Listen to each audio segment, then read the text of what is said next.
The mahogany-paneled office of attorney Lawrence Pembroke carried the distinct scent of lemon oil and aged paper, a sterile combination that couldn't mask the tension choking the room. Rain hammered the tall windows overlooking downtown Boston, each droplet racing others down the glass like tiny vessels fleeing a sinking ship. March in New England brought this kind of weather, relentless gray, unforgiving. Rebecca Hayes sat rigid in a high-backed leather chair, her hands folded so tightly in her lap that her knuckles had gone white. She was 38, a freelance architectural restorer who spent her days saving historic buildings that everyone else had given up on. The irony wasn't lost on her that she could barely afford to save herself. Beside her 10-year-old Lily sat remarkably still for a child her age, a hardcover book about ancient Egypt open in her lap. The girl had her mother's dark eyes and sharp cheekbones, but where Rebecca's face showed the weight of single motherhood and financial anxiety, Lily's reflected pure curiosity about the world. Across the polished expanse of Pembroke's desk sat Vincent Ashford, a man whose expensive tailored suit couldn't hide the restless energy radiating from him. At 53, he'd maintained the athletic build of his youth through expensive gym memberships and personal trainers, but his eyes held something cold and calculating that no amount of physical fitness could warm. His Italian leather shoes tapped an impatient rhythm against the Persian rug. Beside him, his wife Pamela wore pearls that seemed obscenely bright for a week of mourning, her expression carefully neutral in that way wealthy women perfected when observing those beneath their station. Margaret Ashford had been dead for 3 weeks. The matriarch of the Ashford textile empire had passed at 85, her heart finally giving out after decades of bearing secrets that would have crushed weaker people. To the world she'd been formidable, sharp-edged, guarded. To Rebecca she'd been something more complicated, a grandmother who'd taken in a devastated 8-year-old after a car crash, stole her parents, then raised her with a strange mixture of distant affection and careful boundaries. Attorney Pembroke cleared his throat, a dry sound that cut through the rain's percussion. Wire-rimmed glasses perched on his thin nose as he adjusted the thick, cream-colored document before him. If we are all ready, we shall proceed with the final testament of Margaret Eleanor Ashford. The reading unfolded exactly as Rebecca had feared. Pembroke's voice droned through 45 minutes of legal terminology, each clause another nail in the coffin of her last connection to childhood, the liquidation of offshore accounts, the transfer of stock portfolios, the dissolution of trust funds established in the 1950s. Everything the Sterling Textile Company shares, the vacation properties in Martha's Vineyard and Aspen, the art collection appraised at $3 million, the sprawling Ashford estate in Oak Ridge worth $14 million at current market value. All of it flowed to Vincent Ashford. Rebecca's stomach dropped, though not from greed. She'd never wanted the money, had never expected it. But the estate, that magnificent 3-story stone manor, surrounded by ancient oaks and formal gardens, held every memory she possessed of Thomas and Evelyn Hayes, the uncle and aunt who'd raised her from infancy, until that rainy night in 1998 when their car found the bottom of a ravine. Lily's small voice cut through the legal recitation. "Mom, why does Mr. Ashford look so happy at a funeral reading?" Pembroke paused, glasses sliding down his nose. Vincent's expression shifted, a flash of irritation quickly smoothed into something resembling sorrowful dignity. Pamela's hand moved to her husband's arm, a gesture that looked practiced rather than comforting. Children often struggle with the complexities of estate law. Vincent offered, his tone dripping with condescension. Perhaps your daughter would be more comfortable in the waiting room with some books. Rebecca's hand found Lily's knee, a gentle pressure that meant, quiet, please, not now. She's fine where she is. Pembroke continued mercifully, nearing the end, the monotone recitation of tax implications and executor responsibilities blurred into white noise until 3 words cut through with perfect clarity. And finally to my granddaughter, Rebecca Ann Hayes. Vincent's foot stopped tapping. Pamela leaned forward fractionally, the barest hint of anticipation crossing her carefully maintained features. Rebecca's breath caught, trapped somewhere between her lungs and throat. Pembroke reached beneath his desk and withdrew a small wooden box, battered and ancient, no larger than a cigar humidor. Dark red wax sealed it shut, stamped with the initials H.A. in elaborate script. The attorney slid it across the polished surface with the care one might afford a live grenade. I leave the sum of my truth to Rebecca, who has always known how to look beneath surfaces. I leave you this box and the burden it opens.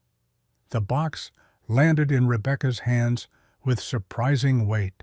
She broke the brittle wax with her thumb, years of dried sealing compound flaking away like dried blood. The tiny brass clasp opened with a soft click that seemed thunderous in the suddenly silent room.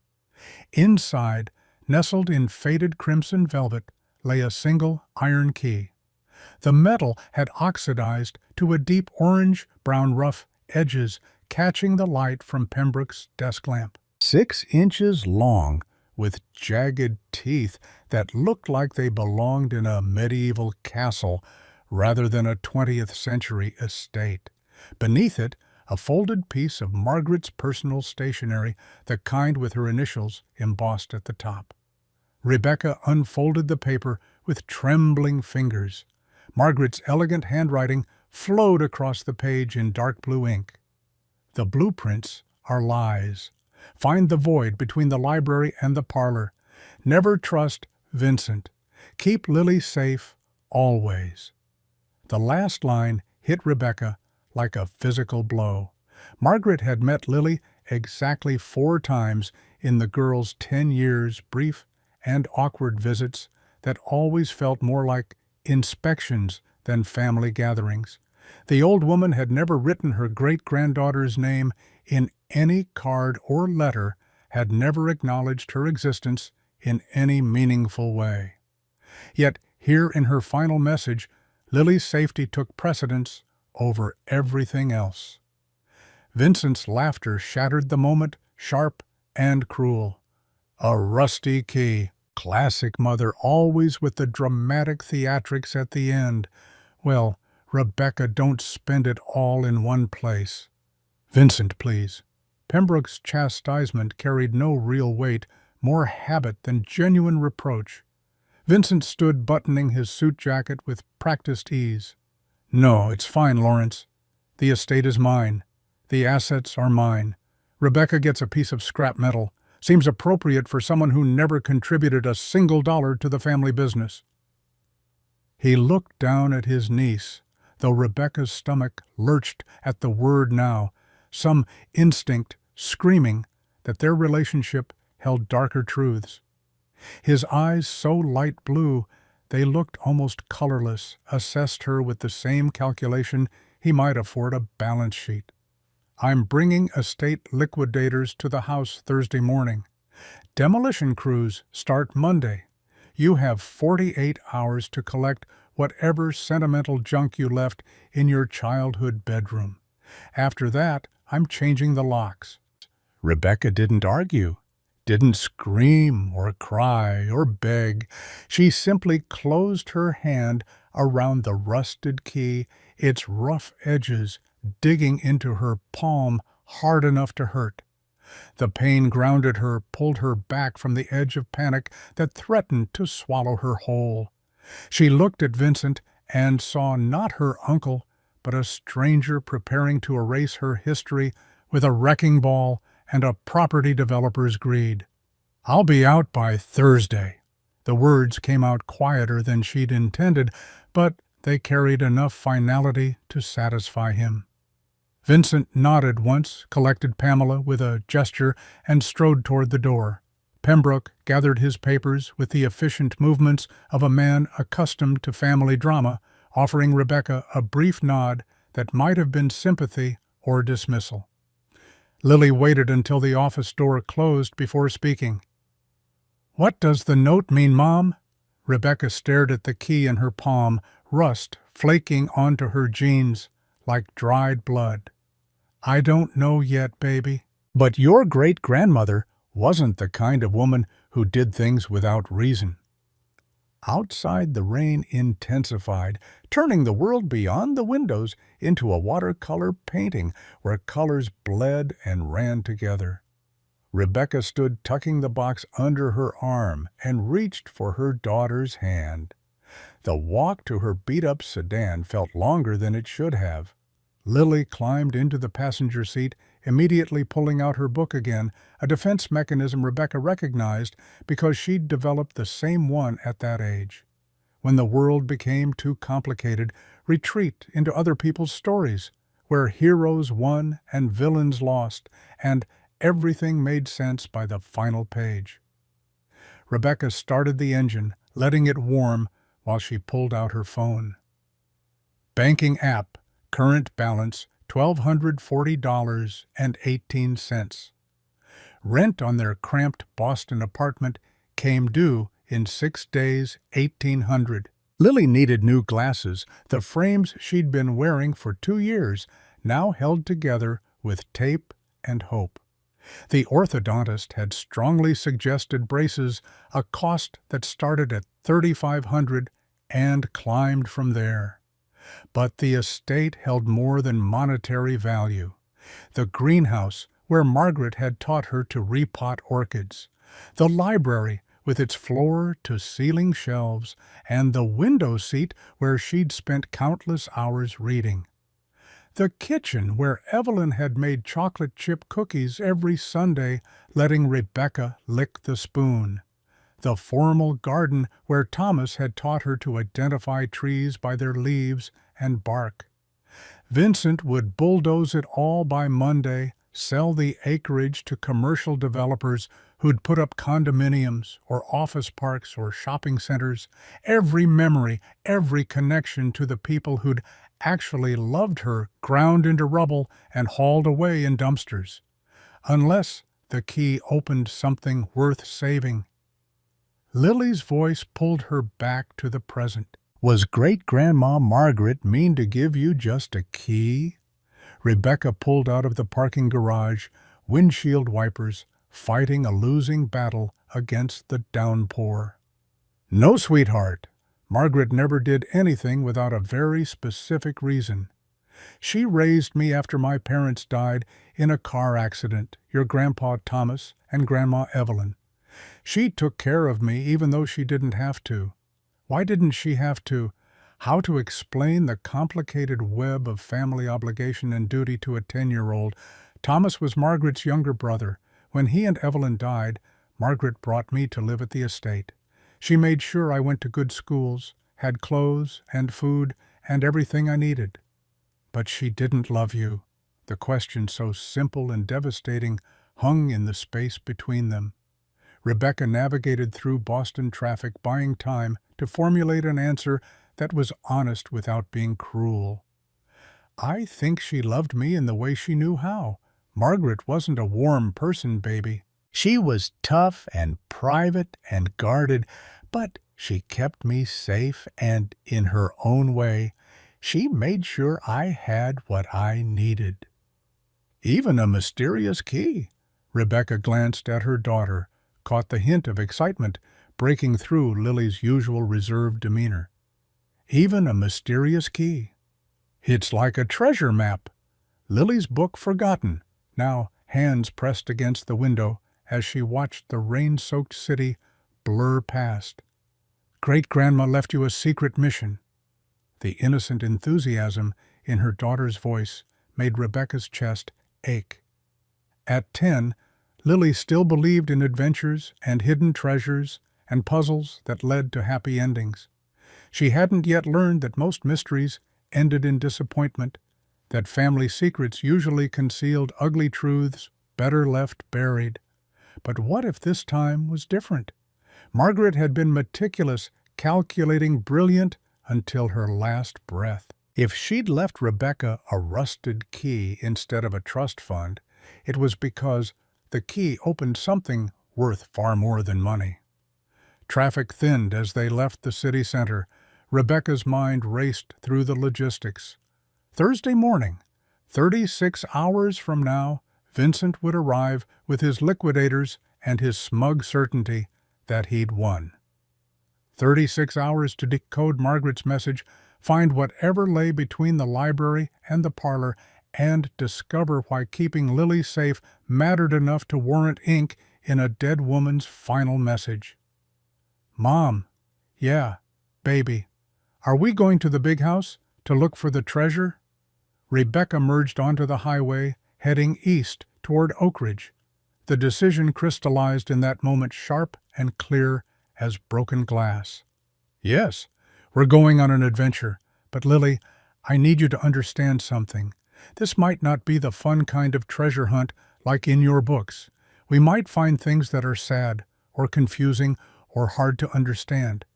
"I'm 10, Mom. I'm not a baby." The words spoken with such fierce dignity made Rebecca smile, despite everything. "No, you're not. You're my brave, smart girl. And whatever we find, we'll face it together. Like always. Like always." The Ashford estate sat at the end of a winding gravel driveway, flanked by oak trees that had watched over the property since before the Civil War. Their skeletal branches clawed at the gray sky, still bare from winter's grip despite March's official claim on spring. When Rebecca's sedan crunched over the gravel Tuesday morning, the house looked exactly as she remembered, magnificent and somehow abandoned, as if Margaret's death had drained the life from stone and mortar. 3 stories of gray granite with tall windows that reflected the overcast sky like blind eyes. Ivy climbed the eastern wall, dormant now, but soon to burst with new growth. The formal garden stretched behind the house, geometric patterns of boxwood hedges and gravel paths that led to the greenhouse, and beyond that, the orchard that produced more apples and pears than any single family could consume. Lily pressed her face against the car window, breath fogging the glass. "It's like a castle." It was built in 1893 by Margaret's grandfather. He made his fortune in textiles back when mills along the river employed half the town. They climbed out into morning air that carried the bite of lingering winter. Rebecca unlocked the heavy front door with the key Margaret had given her years ago, the one she'd kept on her key ring despite rarely visiting these last few years. The door swung inward on well-oiled hinges, revealing the grand foyer with its black and white marble floor and sweeping staircase. The house smelled of lemon verbena and dust furniture polish, and the particular staleness that settled into places where no one lived. Margaret had died in a hospital not here. The estate had stood empty for 3 weeks, waiting for Vincent's wrecking crews to arrive and erase it from existence. Lily ran ahead, her footsteps echoing off marble and mahogany, exploring rooms she barely remembered from those awkward family visits. Rebecca stood in the foyer, feeling the weight of history pressing down from above. Every room held ghosts, Thomas teaching her chess in the study, Evelyn braiding her hair in the morning room, Margaret's stern presence commanding respect in every space she occupied. But ghosts couldn't pay rent or buy glasses, or save a house from demolition. Rebecca needed concrete answers, and Margaret's note suggested they lay in architectural impossibilities. She pulled the note from her pocket, reading it again in the foyer's natural light.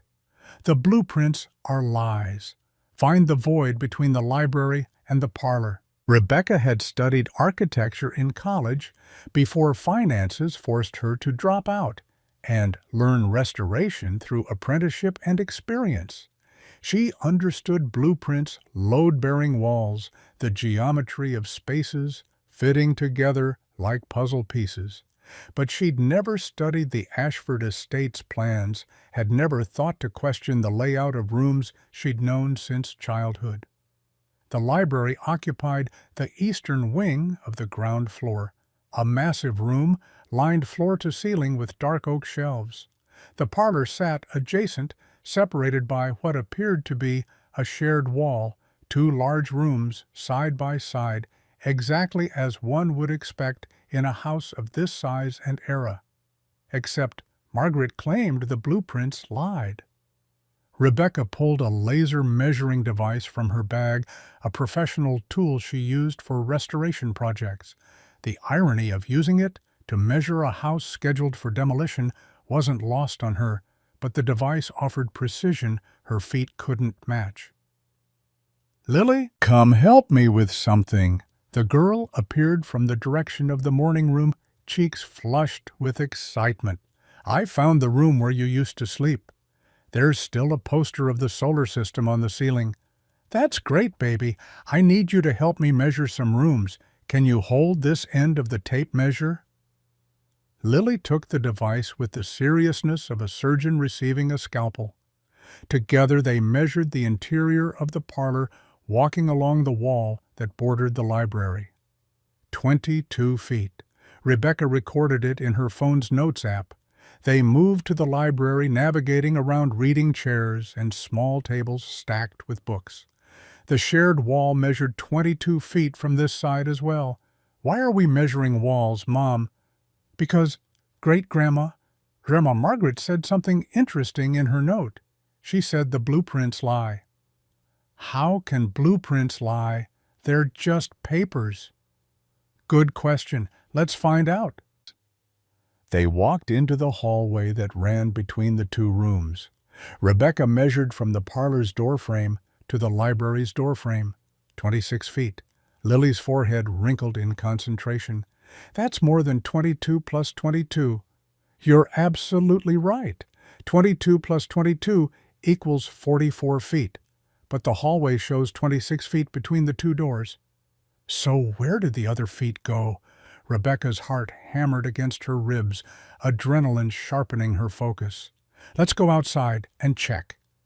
They circled the estate, Rebecca's boots squelching in the muddy formal garden. She paced along the exterior brick wall that corresponded to both rooms, counting steps, measuring with the laser device, double-checking her calculations. The external wall accounted for the parlor, the library, and the hallway between them. But the mathematics refused to reconcile. There was empty space inside the wall, a void exactly 4 feet wide and 22 feet deep, sandwiched between the parlor and the library.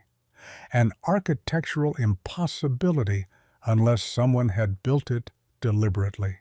A hidden corridor. Lily's eyes went wide with understanding.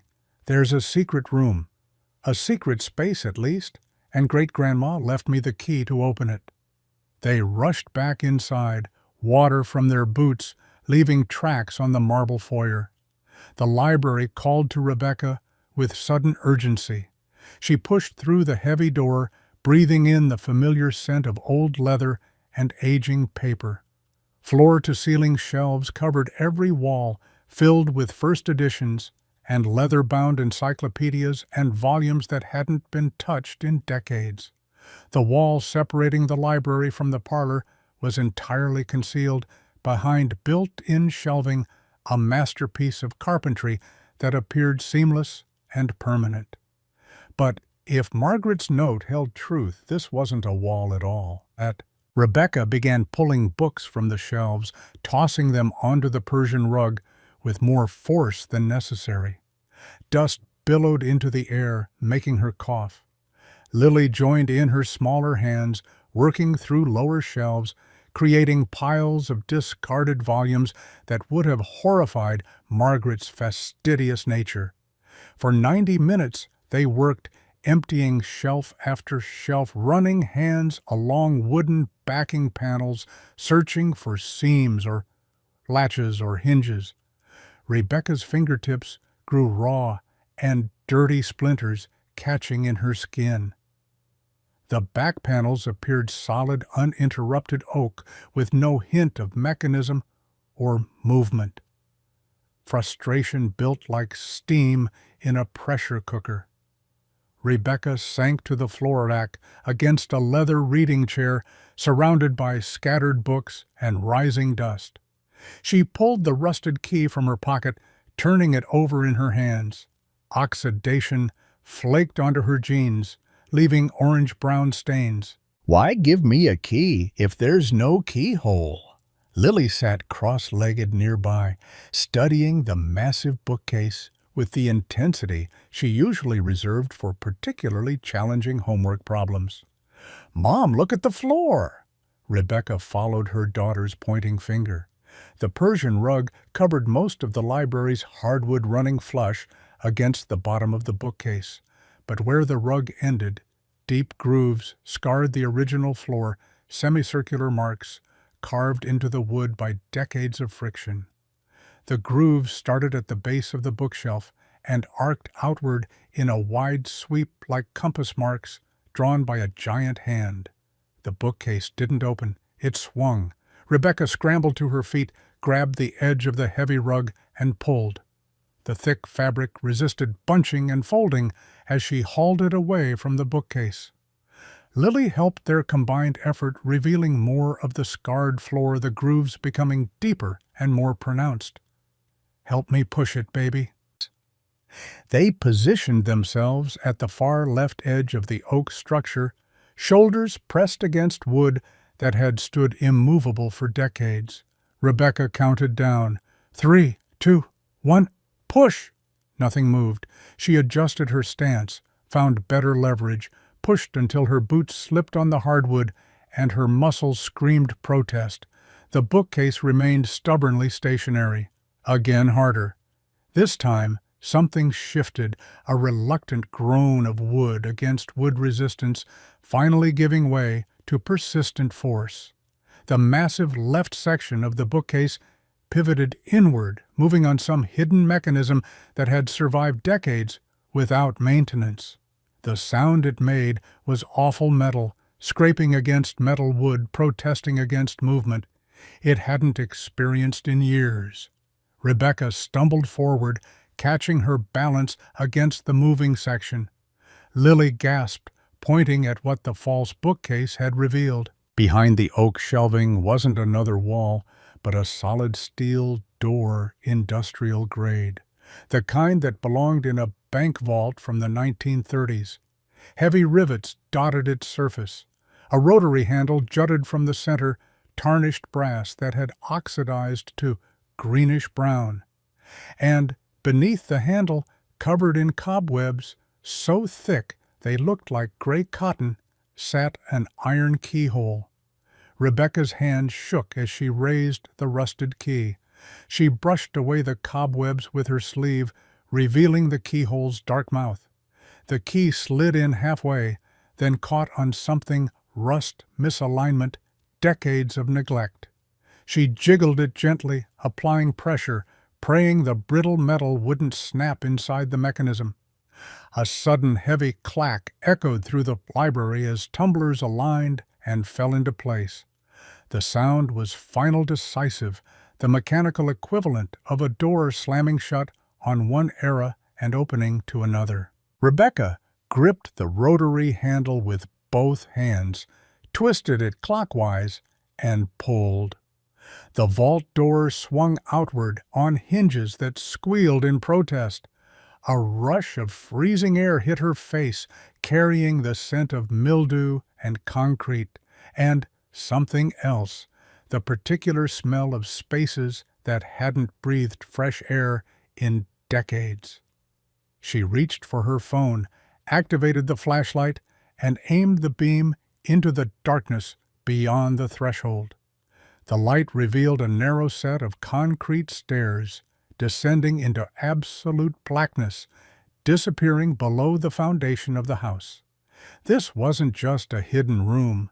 It was a bunker built during an era when the wealthy prepared for disasters, both real and imagined. Lily pressed against her mother's side, peering down the stairs with equal parts fear and fascination. "Are we going down there?" Rebecca looked at her daughter, at the trust and anticipation written across that young face, and felt the weight of single motherhood settle more heavily on her shoulders. This was the moment to turn back to call the police, to let professionals handle whatever secrets Margaret had left buried beneath the house. This was the sensible choice, the safe choice, the one a good mother would make. But good mothers couldn't pay rent with common sense, and safe choices wouldn't stop Vincent from demolishing the estate in 30 hours. "Yes, we're going down, but you stay close to me, and if I say we leave immediately. Deal?" "Deal." Rebecca took the first step, her boot finding solid concrete. The temperature dropped with each descending step, the air growing heavier and more stagnant. Behind them, the library retreated into a distant square of gray light. The flashlight beam cut through darkness that felt almost physical in its density. 20 steps down the stairs ended at a small landing. Rebecca's light found a pulled chain hanging from the ceiling, attached to a single bulb. She tugged it with the kind of hope reserved for lottery tickets and last-minute miracles. Harsh yellow light flickered to life, illuminating a space that shouldn't exist. The room measured roughly 15 by 20 feet, concrete walls on all sides, ceiling barely 7 feet high. No windows, no ventilation system that Rebecca could see. At the center sat a large metal folding table covered in manila folders, leather-bound ledgers, and an old reel-to-reel tape recorder that looked like it belonged in a museum or a spy movie. Against the far wall hulked a heavy iron safe, the kind with a combination dial and a handle that required 2 hands to turn. Beside it, a corkboard covered in faded newspaper clippings, photographs, and lines of red string connecting various pieces of information in patterns Rebecca couldn't immediately decipher. What would you do if you inherited nothing but a rusty key while your wealthy uncle got millions? Would you walk away in anger or trust that the grandmother who raised you had a reason? Rebecca was about to learn that some keys unlock more than doors. Rebecca walked slowly toward the corkboard. Lily's hand gripped tightly in hers. The newspaper clippings were all from 1988 headlines, screaming in fonts that seemed both distant and immediate. Local nurse, Caroline Foster missing. Oak Ridge Clinic, Ashford. Textile warehouse burns. Arson suspected. Human remains discovered in warehouse fire. Police suspend search for missing woman. Each headline hit Rebecca like a physical blow, but it was the photograph pinned in the center of the board that stopped her breath entirely. A Polaroid, colors faded to the washed-out palette of old instant film, showed a young woman with dark hair and darker eyes. She wore scrubs with the Oak Ridge Clinic logo embroidered on the chest, smiling at whoever held the camera with the kind of genuine warmth that couldn't be faked. Rebecca had never seen this woman before in her life, yet she recognized the face with the certainty of someone staring into a mirror. The same high cheekbones, the same slightly crooked nose broken in childhood, the same unusual shape to the eyes wider set than average, giving the face an open, honest quality. Lily's small voice broke the silence. "Mom, she looks exactly like you." Rebecca's hands trembled as she unpinned a document from beneath the photograph. A birth certificate, heavily stamped in red ink with the word void. Her vision blurred, making the text swim before refocusing with cruel clarity. Date of birth, October 24th, 1988. Her birthday, Mother Caroline Foster, not Evelyn Hayes. Not the woman who'd raised her from infancy, who'd sung lullabies and bandaged scraped knees and braided her hair every morning before school. Caroline Foster, a nurse who'd disappeared from Oak Ridge in the same year Rebecca was born. Father Vincent Ashford. The vault room tilted sideways. Rebecca's legs gave out, depositing her hard onto the metal folding chair positioned before the table. The birth certificate fluttered from her nerveless fingers, landing among the manila folders and ledgers that suddenly seemed to pulse with malevolent energy. Vincent wasn't her uncle. He was her father, the man about to demolish her childhood home, who'd sneered at her in Pembroke's office, who'd never shown her anything but contempt. That man had contributed half her genetic material. The thought was obscene, impossible, a cosmic joke too cruel to contemplate. What nobody in that lawyer's office knew was that Rebecca wasn't just fighting to save a house. She was fighting to preserve the only connection her daughter had to the family who actually loved them. And that rusty key was about to reveal why some family secrets should stay buried. Lily knelt beside the chair, small hands on Rebecca's knee. "Mommy, what's wrong? You're shaking." Rebecca forced air into her lungs, one breath at a time, fighting the panic that threatened to swallow her whole. She couldn't fall apart. Not here, not with Lily watching, needing her to be strong. "The papers say some confusing things about our family baby. I need a few minutes to look through them alone, okay?" Lily's face showed understanding beyond her years, the kind children develop when they grow up watching a single parent struggle against the world's sharp edges. "You want me to go back upstairs? Please, go to the greenhouse and see if any of Great-Grandma Margaret's orchids are still alive. I'll come find you in a little while." Lily climbed the concrete stairs without argument, her footsteps fading as she ascended toward the library. Rebecca waited until she heard the distant sound of the greenhouse door closing before she let the careful control crack. Silent sobs racked her framed shoulders, heaving with grief and shock and rage. Thomas and Evelyn Hayes, the gentle couple who'd raised her, who'd died when she was 8 years old, they weren't her parents. They were relatives who'd agreed to take in an unwanted baby to hide her existence from the world, to perpetuate a lie that had lasted 38 years. And Vincent. God, Vincent. The thought of sharing DNA with that cruel, calculating man made her skin crawl. Every memory of his dismissive glances, his casual cruelty, his complete indifference to her existence, all of it took on new, sickening dimensions. But why? Why had Margaret orchestrated this elaborate deception? Why had Thomas and Evelyn agreed to raise someone else's child? And what had happened to Caroline Foster? The woman whose face Rebecca wore like a genetic mask. Rebecca wiped her eyes with the back of her hand, leaving streaks of dust and tears across her face. She stood, forcing herself to approach the metal table with its burden of secrets. The manila folders bore labels in Margaret's precise handwriting: fire investigation, financial records, witness statements, mechanical analysis, 1998. That last one made Rebecca's blood run cold. 1998, the year Thomas and Evelyn had died. She reached for the folder, fingers hesitating over the edge.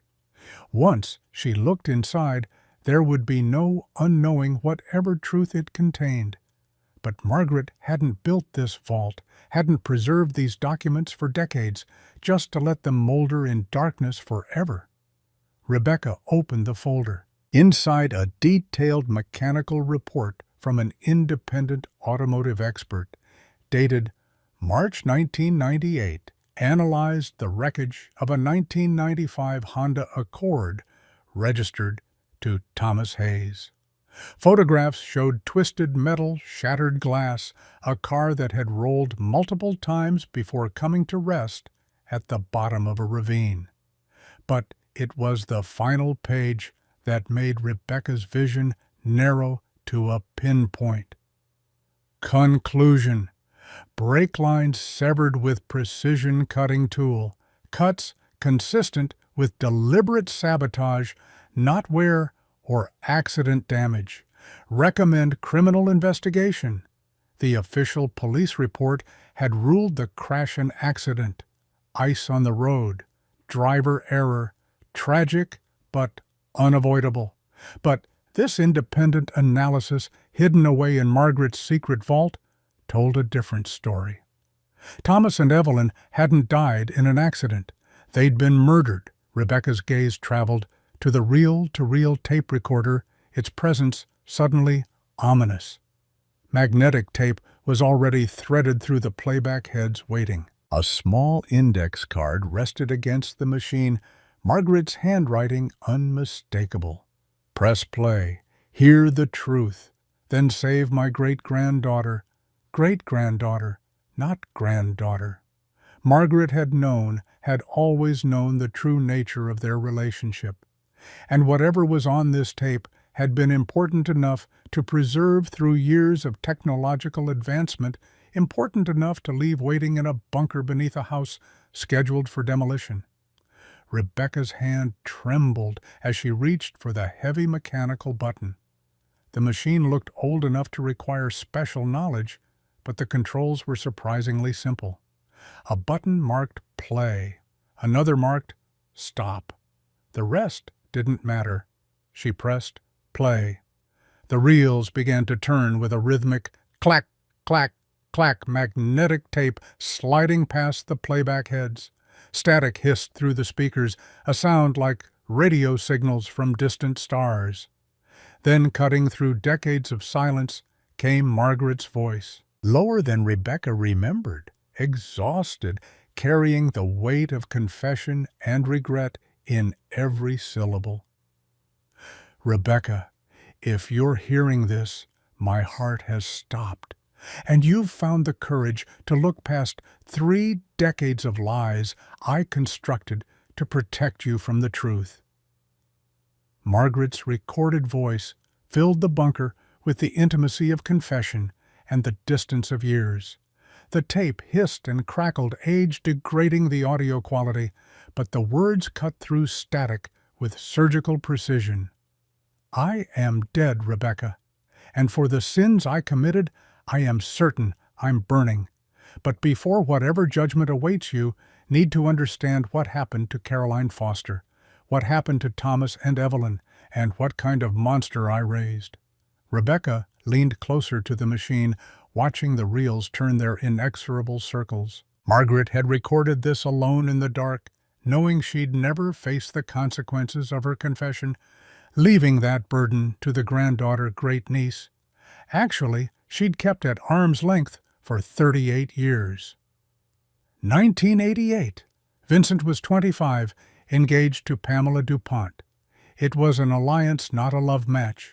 We needed the DuPont family money to save Ashford Textile from bankruptcy. The company was hemorrhaging cash, drowning in debt accumulated by my husband's poor decisions before his death. Pamela's dowry would inject $3 million into our accounts, enough to restructure and survive. The tape crackled a long pause, suggesting Margaret had stopped the recording, perhaps poured herself a drink, gathered courage to continue. Vincent knew the importance of this marriage. He'd been raised to understand duty over desire, obligation over emotion. But Vincent was always ruled by his appetites. He began an affair with a nurse at Oak Ridge Clinic, Caroline Foster. She was 25, beautiful, kind, independent in ways that terrified men like my son, and by autumn of that year she was carrying his child. Rebecca's nails dug into her palms hard enough to leave crescent marks. Caroline Foster hadn't been some random victim.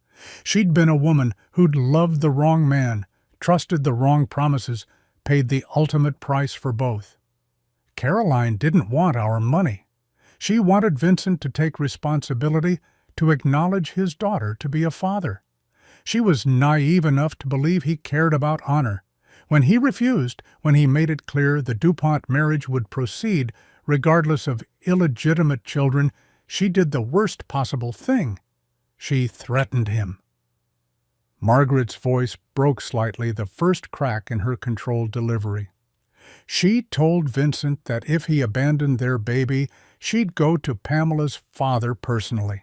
She'd show him medical records proving the affair, ultrasound images establishing the pregnancy timeline, everything necessary to destroy the engagement and the financial salvation it represented.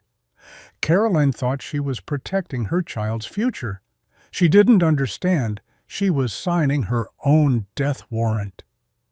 Rebecca's stomach churned, bile rising in her throat.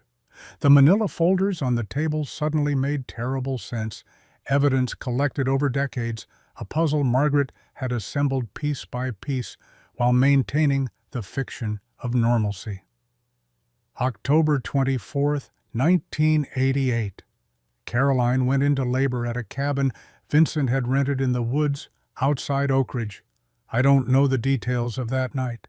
Vincent never confessed the specifics, and I lack the courage to demand them. But I know he returned to the estate at 3 a.m, covered in mud, and trembling like a man who'd looked into hell and found his own reflection staring back. The reels turned magnetic tape, preserving Margaret's confession for an audience of one. He handed me a baby wrapped in a hospital blanket, still bearing Oak Ridge Clinic's laundry markings.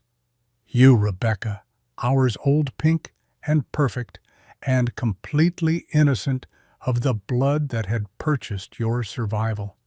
Vincent said Caroline had run away, that she'd given birth and fled, that she wanted nothing to do with either of you. I didn't believe him then. I knew my son too well. A pause, longer this time. Rebecca could almost see Margaret in this bunker speaking to the machine as if it could absolve her, as if recording truth was the same as speaking it to the authorities who could have acted. 3 days later, the Ashford textile warehouse on the edge of town burned to the ground. Arson, the investigators concluded. Someone had doused the building in accelerant, turned it into an inferno that reached temperatures exceeding 2,000 degrees. By the time firefighters controlled the blaze, the structure was a shell, and inside they found human remains. Rebecca thought she might vomit. The newspaper clippings on the corkboard took on new, horrific dimensions, not just documentation of a crime, but evidence of her mother's murder. The remains were badly burned. Dental records proved inconclusive. They never made a positive identification, though police suspected Caroline Foster based on her disappearance coinciding with the fire. But suspicion isn't evidence. The case went cold within months. Margaret's voice dropped to barely above a whisper, forcing Rebecca to lean in to hear over the tape's background hiss. I found Caroline's nurse badge in the trunk of Vincent's car.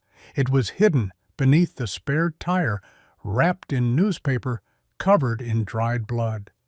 I took it, I cleaned it, and I hid it in this bunker, along with every other piece of evidence I collected over the next 25 years. Because I chose family reputation over justice. I chose the Ashford name over the truth. And I chose my own comfort over making Vincent pay for what he'd done. Imagine discovering the uncle you despised was actually your biological father. The man destroying your home had murdered your real mother 38 years ago, and your innocent 10-year-old daughter is upstairs unaware that her entire family history was built on murder and lies. The tape continued its relentless revelation. I couldn't keep you, Rebecca. The scandal would have destroyed everything, the DuPont marriage, the company, the family's standing. And if Vincent had murdered once to protect those things, I believed he'd murder again, so I brought you to my younger brother, Thomas. Hearing his name spoken aloud in Margaret's voice made Rebecca's chest constrict. Thomas Hayes, the man she'd called Daddy until that terrible night when his car left the road.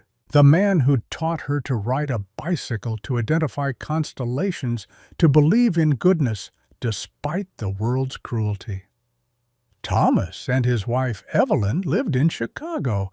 They'd tried for years to have children, suffered through miscarriages and failed fertility treatments, finally accepted a childless future. I arrived on their doorstep with a newborn and a story that was half truth, half desperate fiction. I told them Vincent had gotten a young woman pregnant, that she'd died in childbirth, that I needed them to raise you far from Oak Ridge and the scandal your existence represented. So they'd known. Thomas and Evelyn had raised her knowing she wasn't theirs by blood, that they were participating in a cover-up, that every birthday and Christmas and ordinary Tuesday was built on Margaret's lies. I swore them to secrecy, made them change their last name from Ashford to Hayes, severing the obvious connection to our family. Gave them enough money to relocate, to start fresh, to provide you with stability. They agreed because they were good people who wanted a child, because they believed my version of events, because they trusted me. The tape crackled through a longer pause. When Margaret's voice returned, it carried a weight that hadn't been there before, the gravity of guilt compounded by time. I thought I'd fixed everything. Vincent married Pamela 6 months later, her dowry saved the company, and life continued as if Caroline Foster had never existed. I visited you and Thomas and Evelyn, occasionally maintaining the fiction that you were a distant relative we'd taken responsibility for.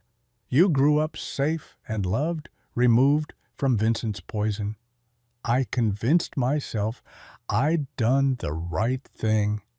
Rebecca wanted to scream at the recording, to demand why Margaret had let Vincent walk free, while Caroline's mother surely grieved her missing daughter, while police pursued dead-end leads, while the real killer lived in luxury and planned demolitions. But guilt is a patient predator, Rebecca. It waits. It grows. And Thomas Hayes had a conscience that couldn't bear the weight of lies forever. The shift in Margaret's tone signaled a new chapter of horror. Rebecca braced herself, knowing what was coming, dreading the confirmation. Winter 1998. You were 8 years old. Thomas called me late one night, voice breaking with emotion I'd never heard from my quiet, gentle brother. He said the guilt was destroying him. Every time he looked at you, he saw Caroline Foster's face because you'd inherited her features so completely. He couldn't escape the knowledge that he was raising a child whose mother had been murdered, that he was complicit in letting her killer escape justice. Rebecca remembered that winter with the clarity of trauma. Thomas had been different those last few months, distracted, sad, prone to staring at her with an expression she hadn't understood. She'd thought she'd done something wrong, that somehow her 8-year-old self had disappointed the man she adored. Thomas told me he was going to the police. Not immediately. He wanted to prepare to gather documentation to ensure you'd be cared for when the truth came out.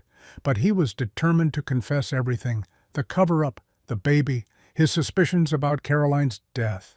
He said he couldn't live with the lie anymore that justice mattered more than protecting the Ashford name. The reels turned inexorable as fate.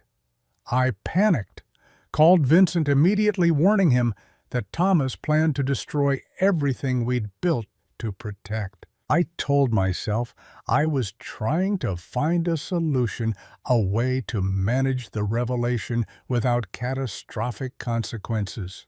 But what I really did was put a target on my brother's back. Rebecca's hands clenched into fists. Margaret's voice, recorded years ago, but preserved perfectly on magnetic tape, confessed to enabling a second murder with the same detached precision she might have used to dictate a grocery list. 2 days later, Thomas and Evelyn Hayes died when their car went off a bridge during a rainstorm. The police investigation concluded they'd hit ice, lost control, plunged through a guardrail into a ravine. Tragic accident. No suspicious circumstances. The brake lines had failed, but that was attributed to the violence of the crash, the car rolling multiple times before coming to rest. Margaret's breathing grew audible on the tape, ragged with emotion, or age, or the simple exhaustion of carrying secrets that heavy for that long. I knew better. I knew Vincent had murdered them just as surely as he'd murdered Caroline. But I had no proof, no evidence beyond a mother's terrible certainty about her son's capabilities. And I was too much of a coward to risk everything on suspicion. So I took you in, brought you back to Oak Ridge, raised you in the same house where Vincent lived with his wife and daughter. I told myself I was protecting you, keeping you close where I could ensure your safety. The truth is, I was protecting myself from the guilt of getting my own brother killed.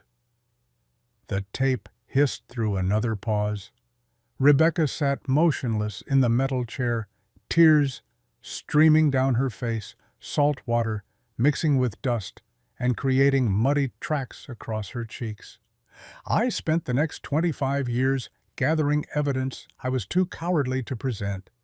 I hired investigators to examine the car crash, paid mechanics to analyze the wreckage that police had processed and discarded. I traced Vincent's financial records, found the suspicious payments to the fire inspector who'd ruled the warehouse fire accidental. I collected every piece of documentation, every photograph, every witness statement that might implicate my son in 3 murders. Margaret's voice hardened, the exhaustion replaced by something sharper. But I never used it, never went to the police, never made Vincent face consequences for what he'd done. I told myself I was waiting for the right moment, for enough evidence to guarantee conviction. The truth is, I was simply a coward who valued comfort over justice, who chose silence over admitting I'd raised a monster and enabled his crimes. The reels continued their rotation, the tape playing out Margaret's deathbed confession to an audience that couldn't forgive or condemn, only listen. So I'm leaving it to you, Rebecca. You're stronger than I ever was, more principled, better. You have Thomas's moral courage without his naivety, Caroline's fierce protectiveness without her misplaced trust. And you have Lily, my great-granddaughter, the one pure thing to emerge from decades of lies and murder. Hearing Lily's name in Margaret's voice sent fresh shock through Rebecca's system. The old woman had barely acknowledged the child's existence, had treated her great-granddaughter with the same distant formality she'd shown Rebecca. Yet she'd clearly been paying attention, had understood exactly what motivated her. Great niece had calibrated this revelation to exploit that maternal instinct. Margaret knew her son was a killer. She knew he'd murdered 3 people, but she chose silence for 25 years to protect the family name. Can a deathbed confession ever make up for decades of cowardice? Or are some betrayals beyond redemption? Everything you need is in the safe behind you, Rebecca. The combination is Lily's birthday, the one bright light in our dark legacy. Inside, you'll find Caroline's badge with her blood still on it. Financial records proving Vincent bribed the fire inspector in 1988. The independent mechanical report showing Thomas's brake lines were severed deliberately, not damaged in the crash.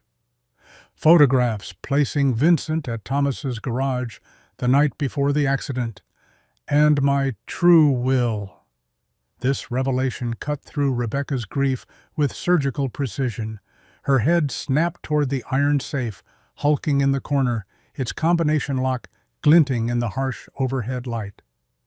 The will Lawrence Pembroke read is a decoy designed to make Vincent comfortable. He'll believe he's won, that the estate and company and money are his without contest. He'll proceed with demolition, with liquidation, with all the arrogant certainty of a man who thinks he's gotten away with murder for 38 years. Margaret's laugh was bitter, devoid of humor. But the real will leaves everything to you. The estate, the company, every asset the Ashford family accumulated over 4 generations. It's valid only if you bring Vincent to justice, if you present the evidence to police, and ensure he faces consequences I never had the courage to impose. Fail to do that, and Vincent keeps everything by default. Succeed, and you claim not just an inheritance, but the justice Caroline deserves, the truth Thomas died trying to reveal. The tape crackled, the sound of Margaret's shifting position audible through decades. I'm not asking for forgiveness, Rebecca. I don't deserve it.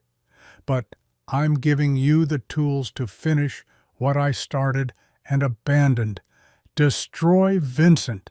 Make him pay for Caroline, for Thomas, and Evelyn for the 38 years you've lived not knowing your own history. Do what I couldn't, and protect Lily from the poison that infected our family for so long. She deserves better than what we gave you. The tape played through a final stretch of static, then clicked as the machine shut itself off, reels no longer turning. The bunker fell into silence, broken only by the fluorescent light's electrical buzz and Rebecca's ragged breathing. She sat unmoving for long minutes, processing revelations that had detonated everything she'd believed about her life. Margaret's voice, preserved on magnetic tape like a ghost haunting its own recorded confession, had transformed family history from tragedy to crime scene. But the tape was just words. Rebecca needed proof, the kind that would survive courtroom scrutiny and police skepticism. She stood on shaking legs, turned toward the iron safe, approached it with the caution of someone defusing a bomb. The combination dial was old-fashioned, requiring precise rotation to specific numbers. Rebecca's hands trembled as she reached for it, mind calculating the sequence. Lily's birthday, March 15th, 2016. She spun the dial right to 3, left past 3 to 15, right to 16. Nothing happened. The safe remained locked mechanism, refusing to yield. Rebecca's heart sank. Had she calculated wrong? Was there some other significance to the numbers Margaret had intended? She tried again, slower this time. 3, 15 signing. Still nothing. Frustration built like pressure behind her eyes. Then it struck her the older generation often used month, day, year in different formats. She reset the dial, tried a different combination. 15 for the day, 3 for the month, 16 for the year. The heavy locking mechanism engaged with a deep, satisfying thunk. Rebecca gripped the wheel handle with both hands, twisted it counterclockwise, and pulled.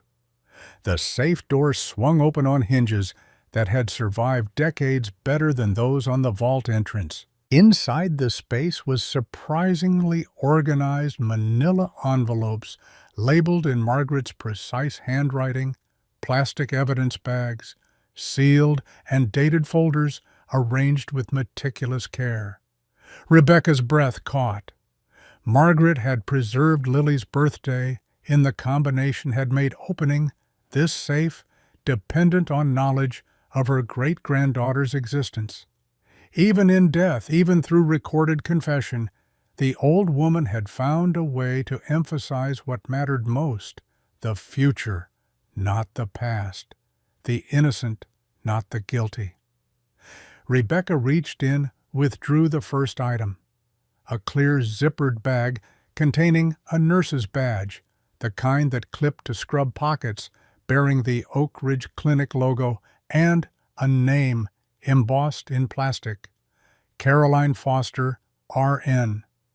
Dark brown stains covered one corner of the badge, dried blood that had oxidized over 38 years but remained visible, damning irrefutable. Seeing her mother's name on that badge, seeing the blood Vincent had spilled, made Rebecca's vision narrow to a tunnel. She set the bag on the table with exaggerated care, afraid her shaking hands would drop it. The second item was a thick folder labeled Financial Records, 1988. Inside, photocopied bank statements from Vincent Ashford's personal account showed a wire transfer of $75,000 on November 3, 1988, 10 days after the warehouse fire. The recipient, Douglas Hartwell, listed as Fire Safety Inspector for Oak Ridge Township. A handwritten note in Margaret's writing summarized, Hartwell retired to Florida 1992, died 2008. No statute of limitations on murder. Rebecca pulled out the next folder, Mechanical Analysis, 1998. The independent expert's report she'd glimpsed earlier, but now accompanied by photographs so detailed they could have been used in a forensics textbook. Close-ups of severed brake lines showing clean cuts, inconsistent with crash damage. Wide shots of the vehicle wreckage with annotations pointing out specific damage patterns. A cover letter from the automotive specialist explaining that these cuts could only have been made by precision tools wielded by someone with mechanical knowledge. Another envelope contained surveillance photographs, grainy black and white images from a security camera positioned to cover a residential garage. The timestamp read, January 15, 1998, the night before Thomas and Evelyn's fatal crash. In the clearest image, a figure identifiable as Vincent Ashford stood near a vehicle, some kind of tool case visible beside him. The resolution was poor, the angle not ideal, but combined with the mechanical evidence it painted a damning picture.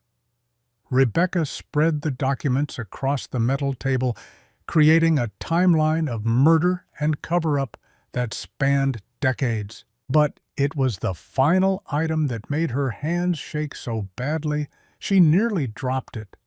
A legal document bearing the seal of a Boston notary public dated January 10, 2026, less than a month before Margaret's death. Last Will and Testament of Margaret Eleanor Ashford. Rebecca scanned the dense legal language, finding the critical section on page 3.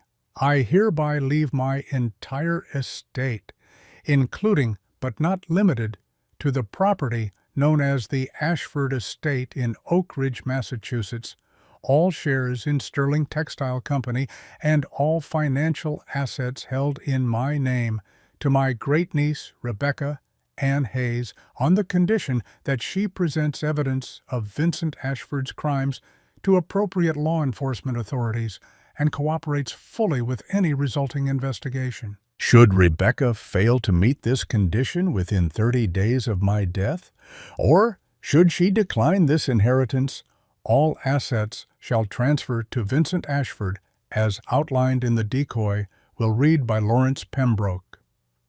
A sticky note in Margaret's handwriting adhered to the document's corner. Pembroke knows nothing of this. After Vincent's arrest, contact Patricia O'Brien at Morrison and Associates. She holds the original and knows what to do. Rebecca checked her phone. Margaret had died February 16th. Today was March 26th.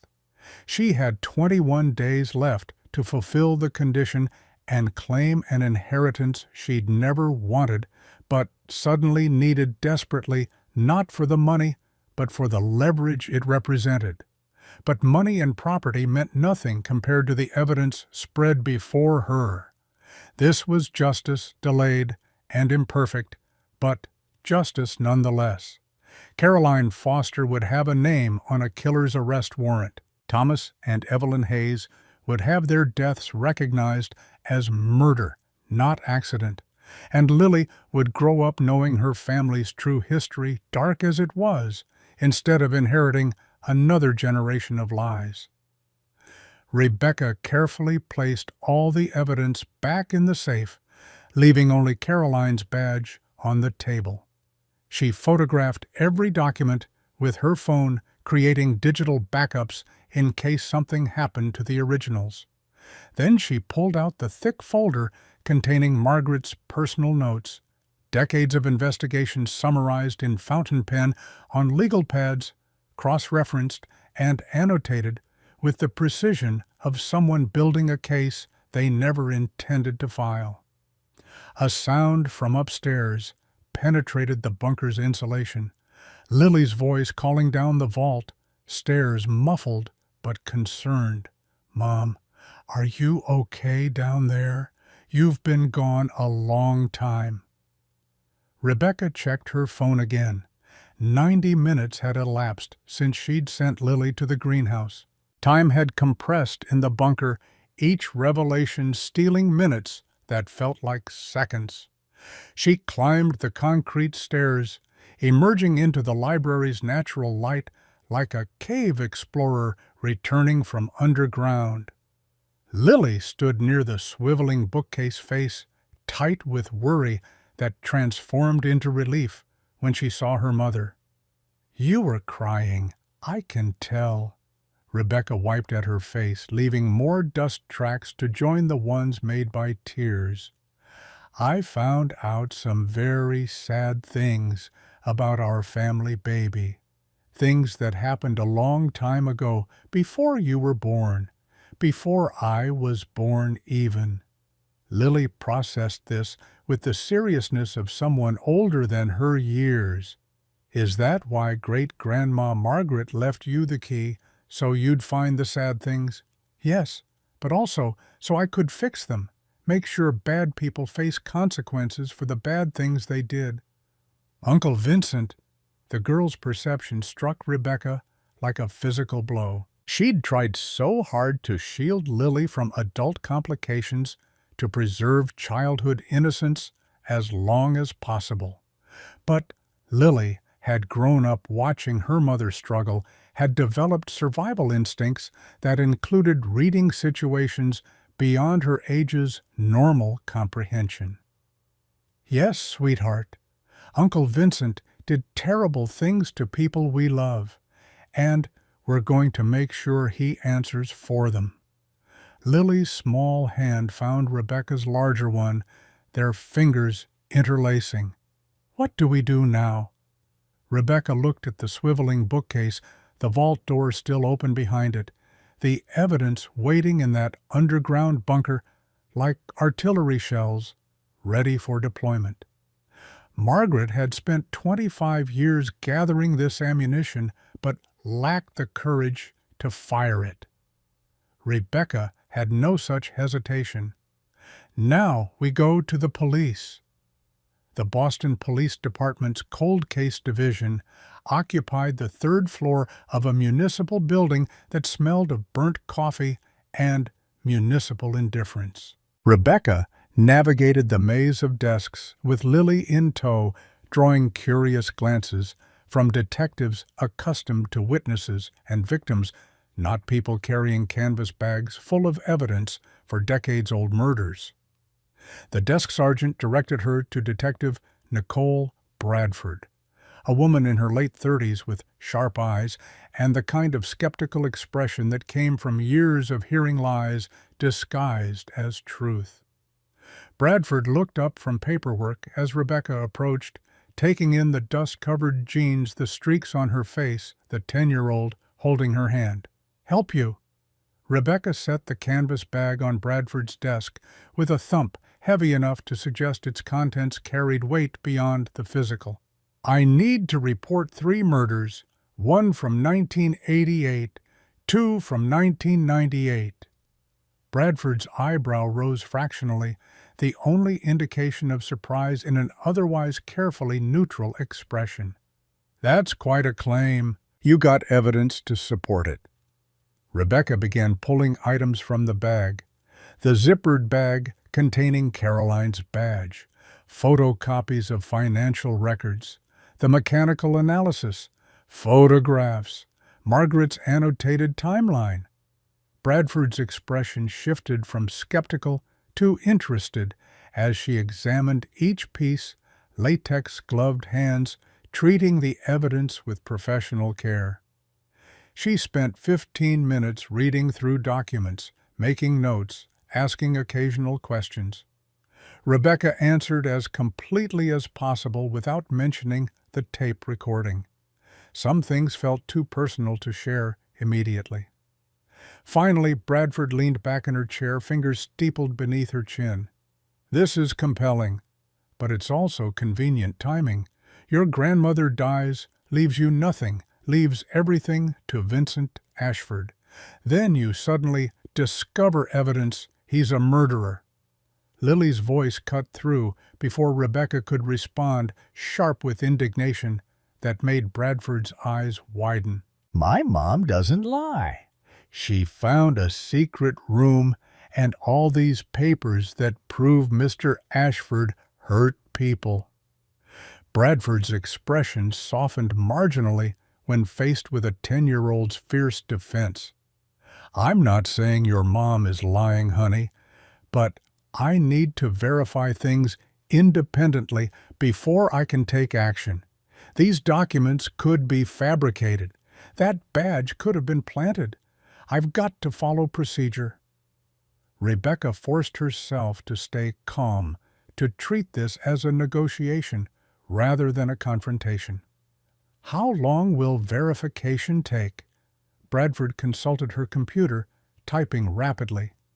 "Caroline Foster case is still open, never formally closed. I can pull the original case file, compare evidence.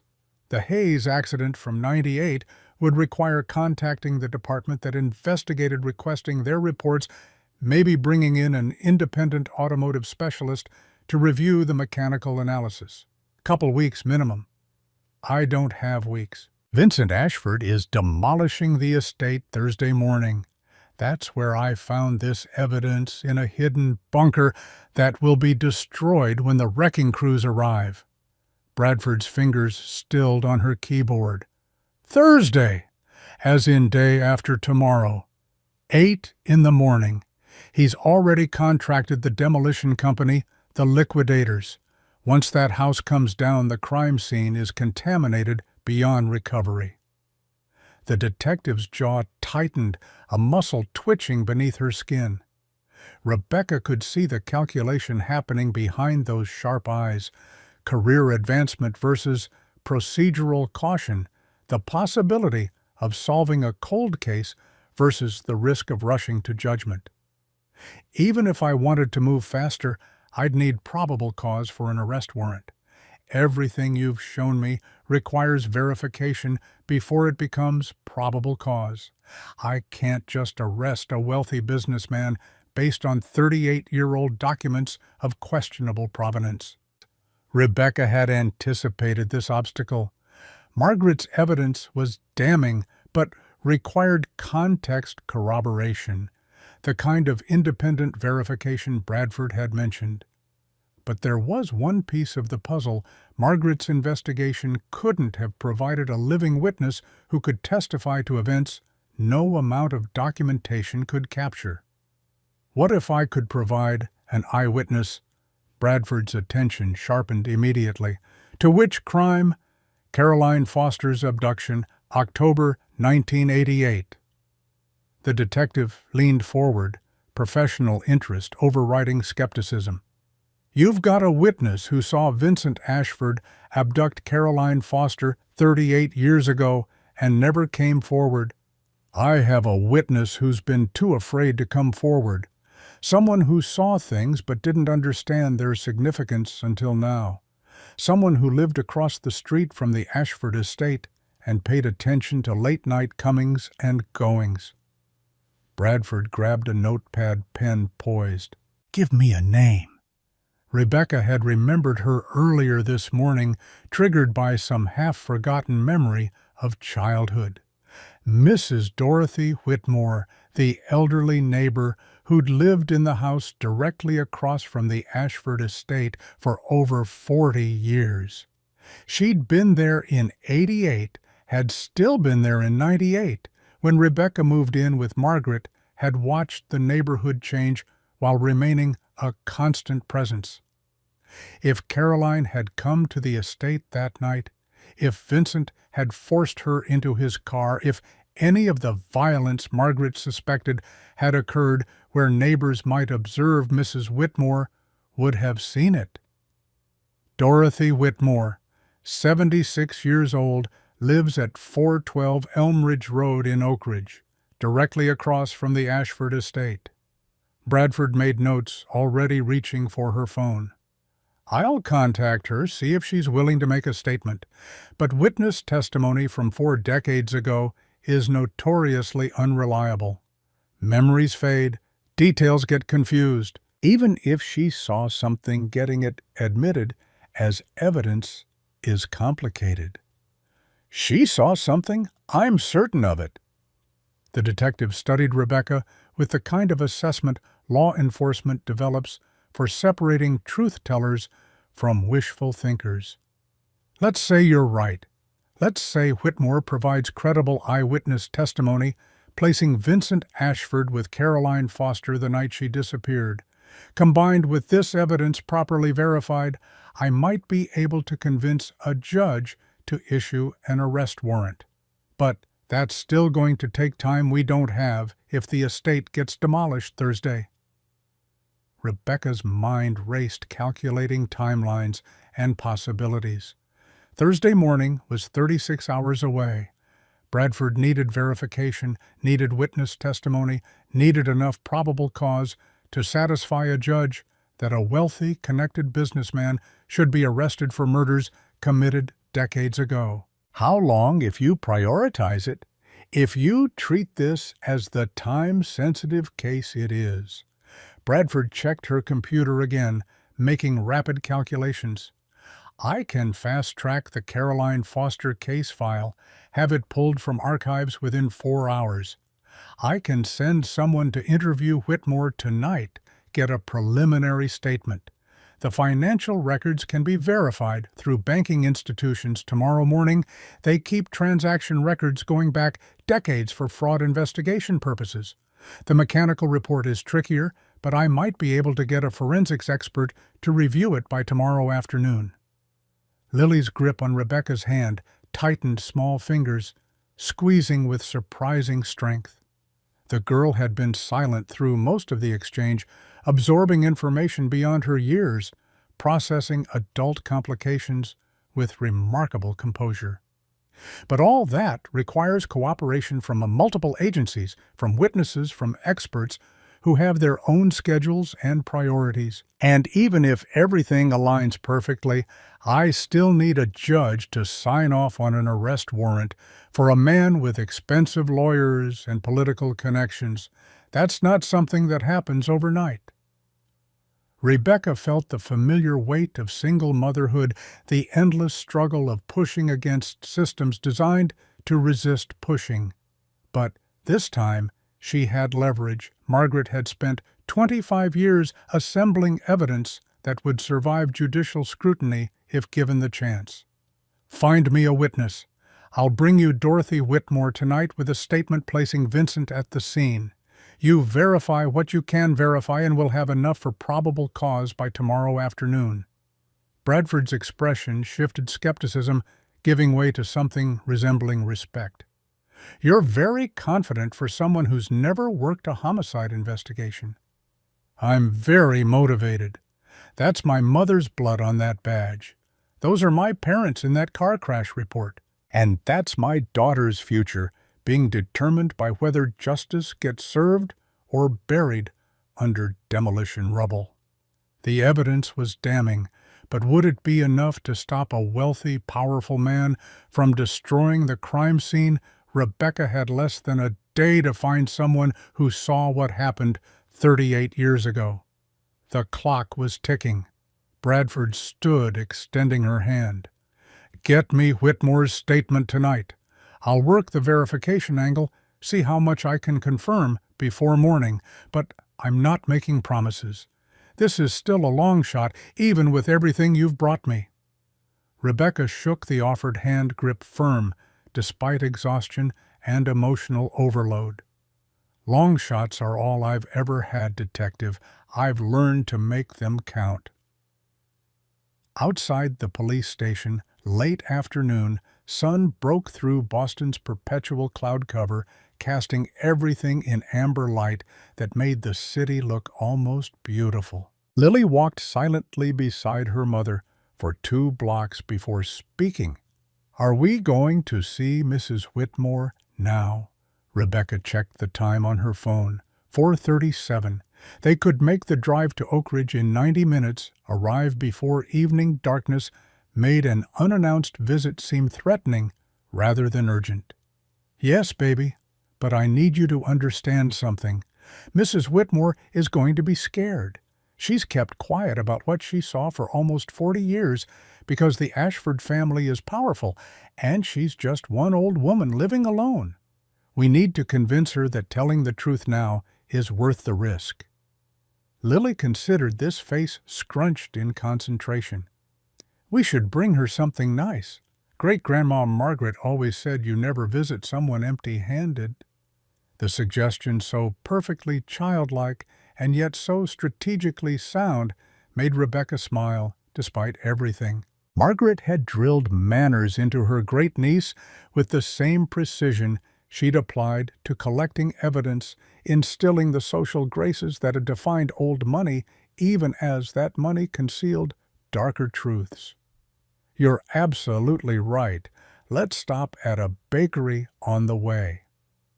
They drove to Oak Ridge as the sun sank toward the horizon, painting the Massachusetts countryside in shades of gold and amber.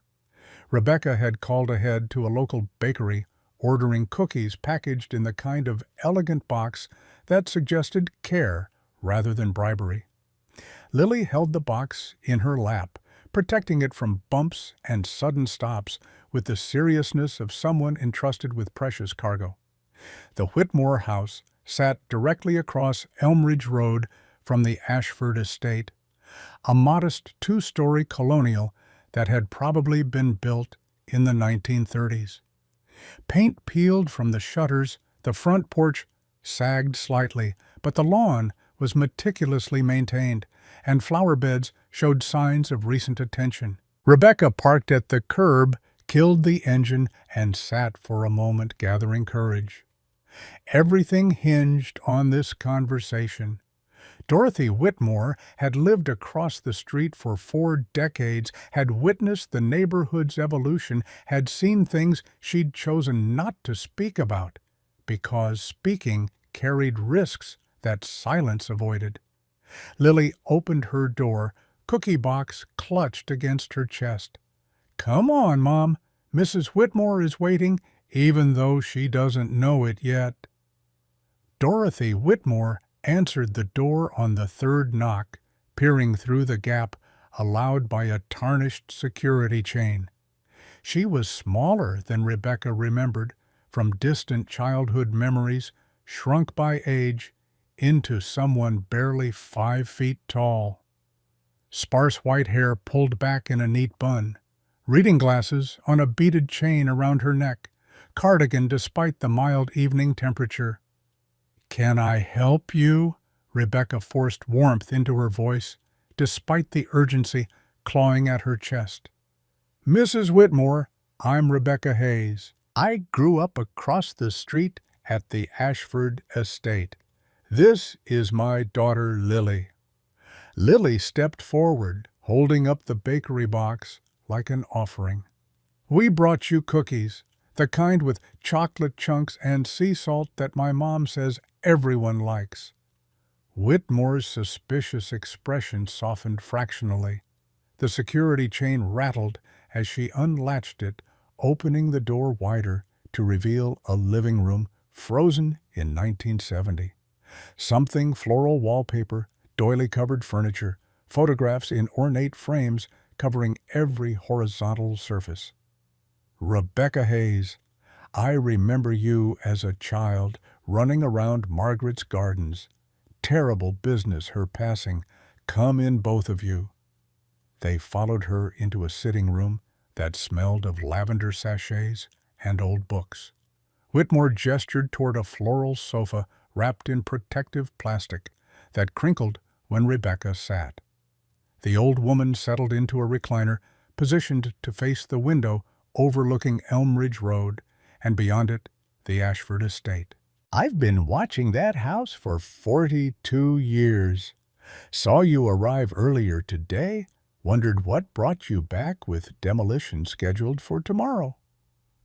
Rebecca's throat constricted. Tomorrow.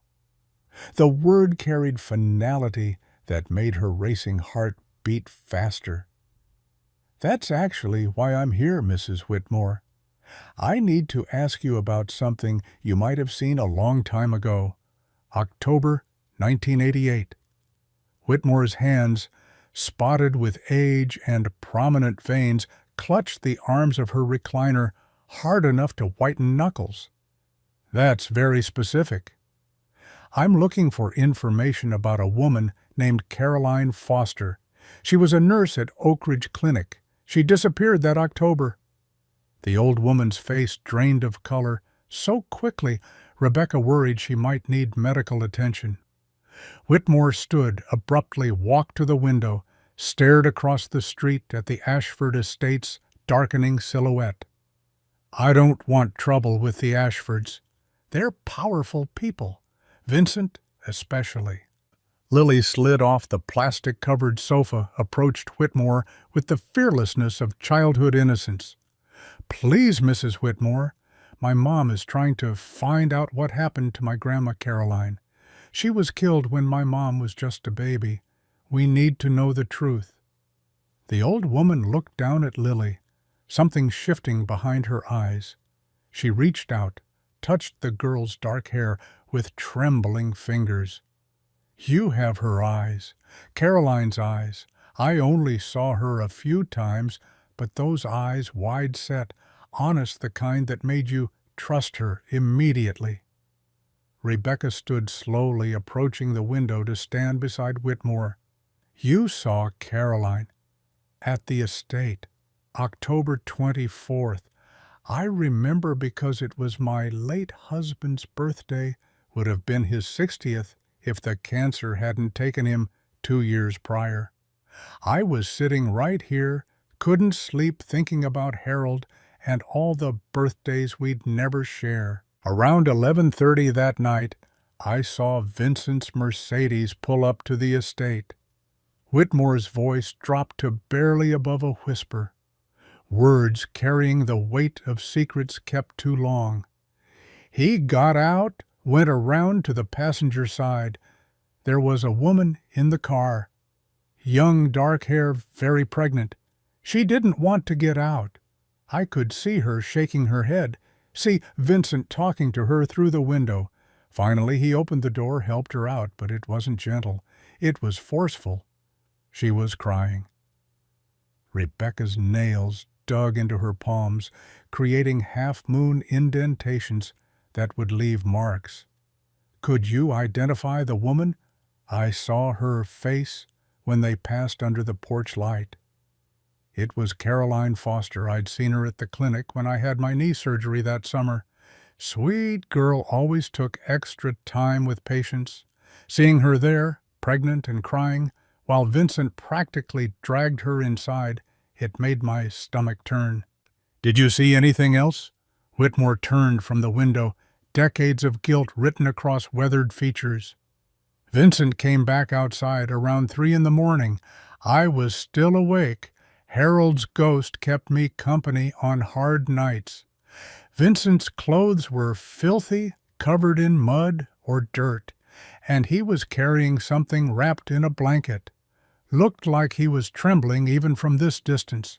He put whatever it was in the Mercedes, drove away. Came back an hour later without it. Lily's small voice cut through the heavy silence. That was my mom in the blanket. Vincent took her from her real mommy and gave her to someone else. Whitmore's eyes widened, hand flying to her mouth. Dear God, I didn't realize. I thought Caroline had the baby at the hospital, thought everything was fine, despite the strange circumstances. Then she disappeared and the warehouse burned, and I convinced myself I'd misunderstood what I'd seen. Rebecca pulled out her phone, pulled up a news article about Caroline Foster's disappearance. This is what happened 3 days later. Caroline's body was found in the warehouse fire. They never made a positive identification, but she'd been murdered, and I'm trying to make sure the person responsible finally faces justice. Vincent Ashford murdered that poor girl. Yes, and I need you to tell the police what you saw. A detective named Nicole Bradford is working the case. Your testimony could provide the probable cause needed for an arrest warrant. Whitmore sank back into her recliner, aging another decade in seconds. I've lived across from that family for 4 decades, keeping quiet because women like me don't challenge men like Vincent. We keep our heads down, mind our business, stay safe by staying silent.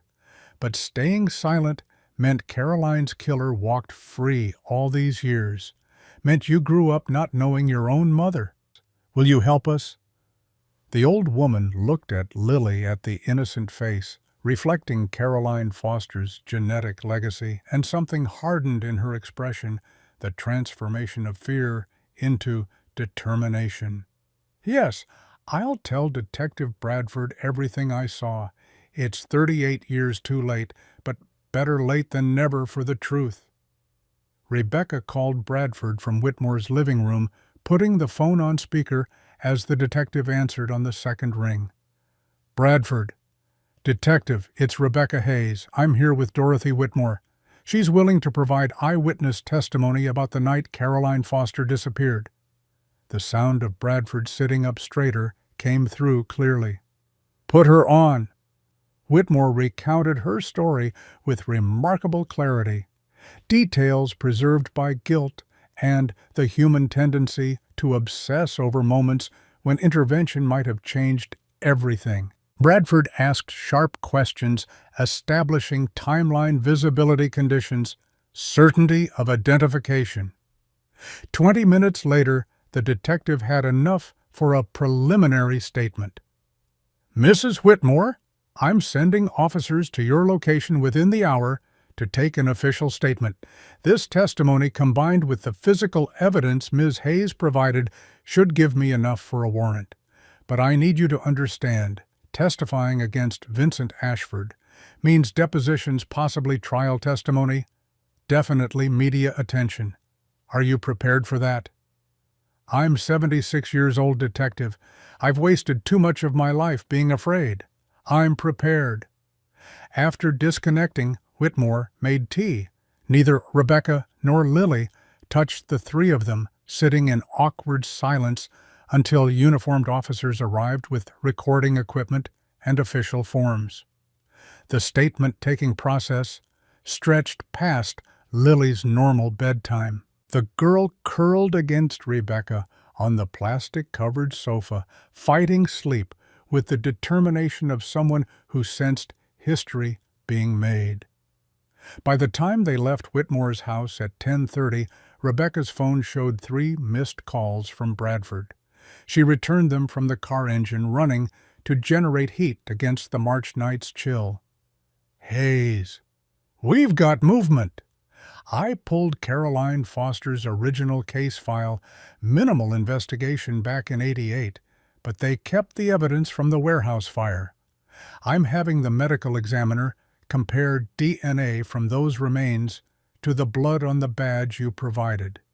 If it matches that, places Caroline's blood at the Ashford estate before she died in the warehouse. Rebecca's exhausted brain struggled to process the implications. How long for DNA results? Normally weeks, but I called in favors, emphasized the time-sensitive nature given the scheduled demolition. Dr. Richard Sullivan, our chief medical examiner, agreed to fast-track it. We should have preliminary results by tomorrow morning. And the financial records, verified through banking archives, the $75,000 transfer from Vincent Ashford to Douglas Hartwell is legitimate, documented, and highly suspicious given Hartwell's role as fire inspector. Combined with Whitmore's testimony, we're building a solid case. Rebecca's hands tightened on the steering wheel, knuckles going white. Solid enough for an arrest warrant. Bradford's pause stretched long enough to make Rebecca's stomach clench. I'm drafting the warrant request now. Judge Patricia Morrison owes me favors from a case last year. If I can present her with verified evidence and witness testimony by tomorrow morning, she'll sign. But, Rebecca, you need to understand something. Vincent Ashford will have expensive lawyers within hours of arrest. They'll fight every piece of evidence, challenge every witness, drag this through courts for years, potentially. An arrest doesn't guarantee conviction, but it stops the demolition. It preserves the crime scene. Yes, an active investigation gives me grounds to declare the estate off-limits pending evidence collection. But you're talking about a man with resources and connections most people can't imagine. This fight is just beginning. Rebecca looked at Lily, now fully asleep against the passenger window, peaceful in the way only children could be when trusting adults to handle the darkness. I've been fighting since I was 8 years old, detective. I know how to keep going when the odds say quit. Wednesday vanished into a blur of phone calls and document verification and the kind of bureaucratic processes that turned hours into geological epochs. Rebecca dozed fitfully in the guest room at the Ashford estate. Lily curled beside her, both too exhausted to return to Boston but too wired to sleep properly. Bradford called at 6:43 Thursday morning, voice tight with fatigue and triumph. DNA results came back. Blood on Caroline Foster's badge matches DNA from the warehouse fire remains. Same victim, which means we can prove Caroline was at the Ashford estate before her death. Combined with Whitmore's eyewitness testimony, the financial records, and the mechanical report on the Hayes vehicle, Judge Morrison signed the arrest warrant 20 minutes ago. Rebecca sat upright so quickly she startled Lily awake. You're arresting Vincent. Officers are en route to his residence now, but, Rebecca, you need to stay away from the estate this morning. Let us handle the arrest professionally. Don't give his lawyers ammunition by claiming you influenced the process. Through the guest room window, Rebecca could see Elmridge Road empty in the gray pre-dawn light. In 3 hours, Vincent was scheduled to arrive with his demolition crews and estate liquidators, planning to erase history with wrecking balls and dumpsters. "He's coming here at 8. He told me Tuesday in Pembroke's office, demolition crews Thursday morning." Bradford swore creatively. "That complicates things. If he shows up at the property before we make contact at his residence, the arrest happens wherever he is. That means potential confrontation, media coverage, your daughter witnessing her biological grandfather being taken into custody. Then arrest him before he gets here. You have the warrant." "We're trying." But Vincent's not at home. His wife Pamela says he left early for a breakfast meeting, won't say where. We've got units checking his office, the country club known associates. But if he's deliberately avoiding us until the demolition appointment, Vincent's calculated intelligence suddenly made terrible sense. He'd known something was coming, had sensed danger the way predators smell blood on the wind. Whether tipped off by someone in the police department or simply operating on instinct, honed by decades of avoiding consequences, he'd positioned himself to arrive at the estate at the exact moment his presence became unavoidable. "He'll be here at 8. He won't miss the chance to watch the wrecking ball swing." Bradford's silence confirmed the assessment. "All right, I'm sending Detective James Walker and myself to the estate now. We'll be in position before Vincent arrives, make the arrest the moment he sets foot on the property. But Hayes, keep yourself and your daughter inside the house. Let us handle this." Rebecca disconnected, turned to find Lily, watching with those wide eyes that had inherited Caroline's honest gaze. "They're going to arrest Vincent today." "Yes, baby, for hurting people a long time ago. It might be scary to watch." "I'm not scared. Bad people should go to jail." The moral clarity of childhood, unmuddied by adult complications about due process and legal presumption of innocence. Lily saw the world in clear divisions: good people who protected others, bad people who caused harm and justice, as the natural consequence of choosing darkness over light. 7:38. Rebecca stood on the front porch, despite Bradford's instructions, Lily beside her, watching Elmridge Road for approaching vehicles. The morning had dawned gray and cold, last night's warmth vanishing into another reminder that New England spring was more concept than reality. An unmarked police sedan pulled up at 7:45, Bradford and Walker emerging with the purposeful movements of people about to execute a warrant. Bradford's expression tightened when she saw Rebecca. "I told you to stay inside. This is my property. Or it will be once Vincent is arrested and the real will takes effect. I have every right to be here." Walker, a solid man in his mid-40s, with the calm demeanor of someone who'd seen everything and been shocked by nothing, surveyed the estate's grounds. "Demolition crews could complicate the arrest. How many people are we expecting?" Vincent mentioned liquidators and demolition, probably a dozen people total, heavy equipment operators, appraisers, crew supervisors. Bradford pulled out her phone, made a call requesting backup units for crowd control. The pieces were falling into place, chess pieces positioned for checkmate against a king who'd ruled the board for 38 years. 7:52. The first vehicle appeared, a massive yellow bulldozer rumbling down Elmridge Road, diesel engine, growling like mechanical thunder. It pulled onto the estate's circular driveway, parking near the fountain, where stone cherubs had poured water for a century. 7:57. Box trucks bearing the logo of a premier estate liquidation firm arrived in convoy, 3 vehicles parking in formation like invasion forces preparing to strip a conquered territory. 8:03. Vincent Ashford's black Mercedes sedan turned onto Elmridge Road, approaching with the unhurried confidence of a man who believed himself untouchable. Rebecca's heart hammered against her ribs hard enough to hurt.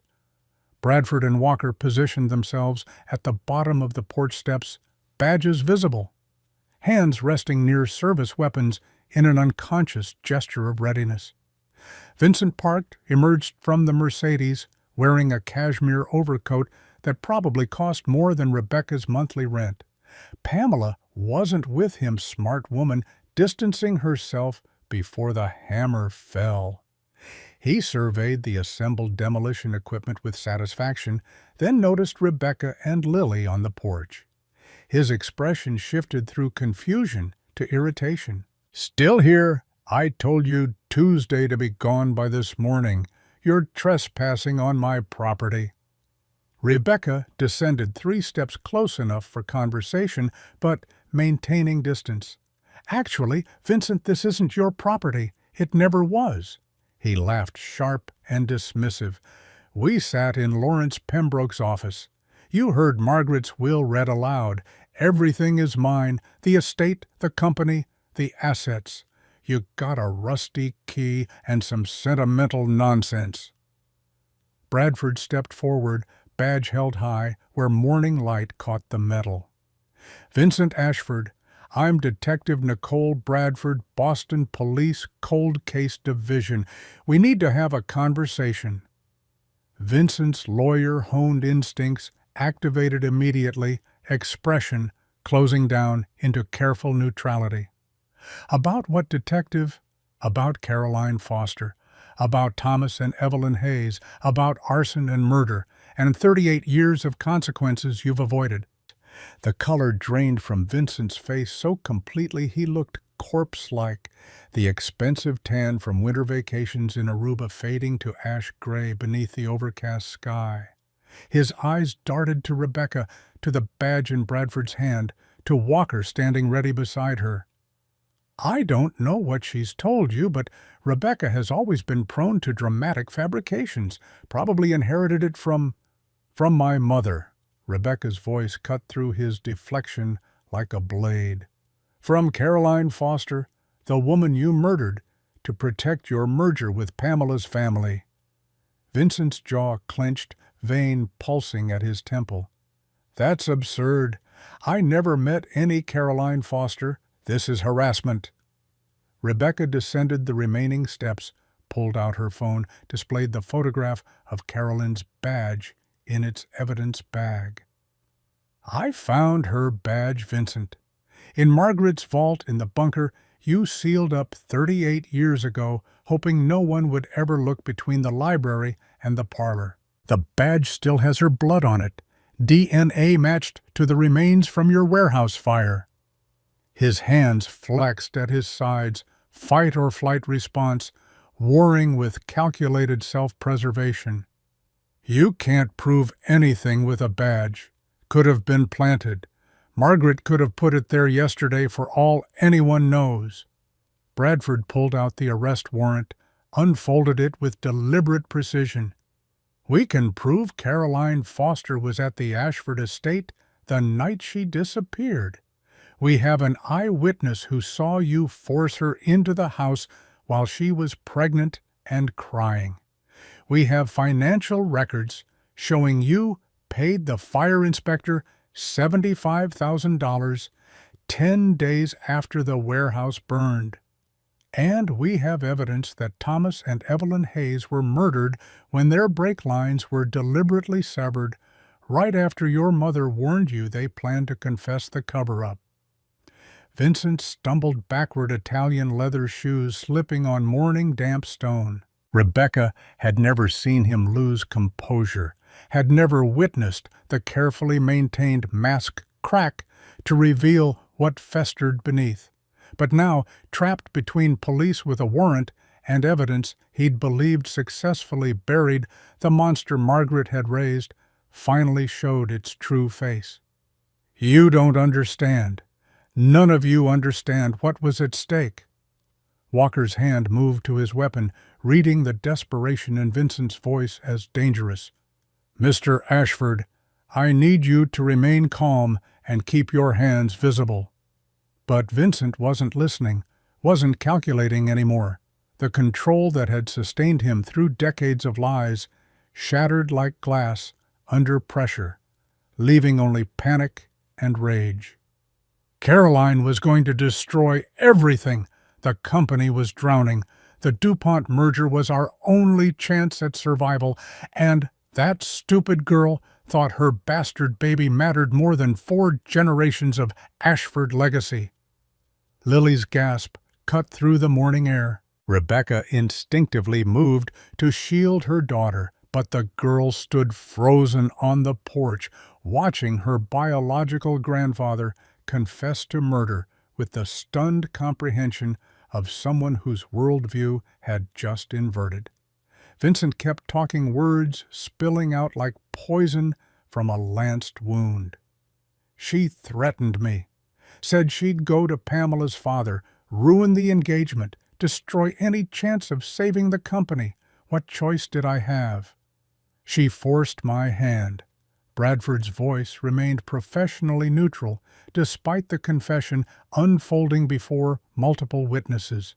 "Mr. Ashford, I'm advising you to stop talking and contact your attorney."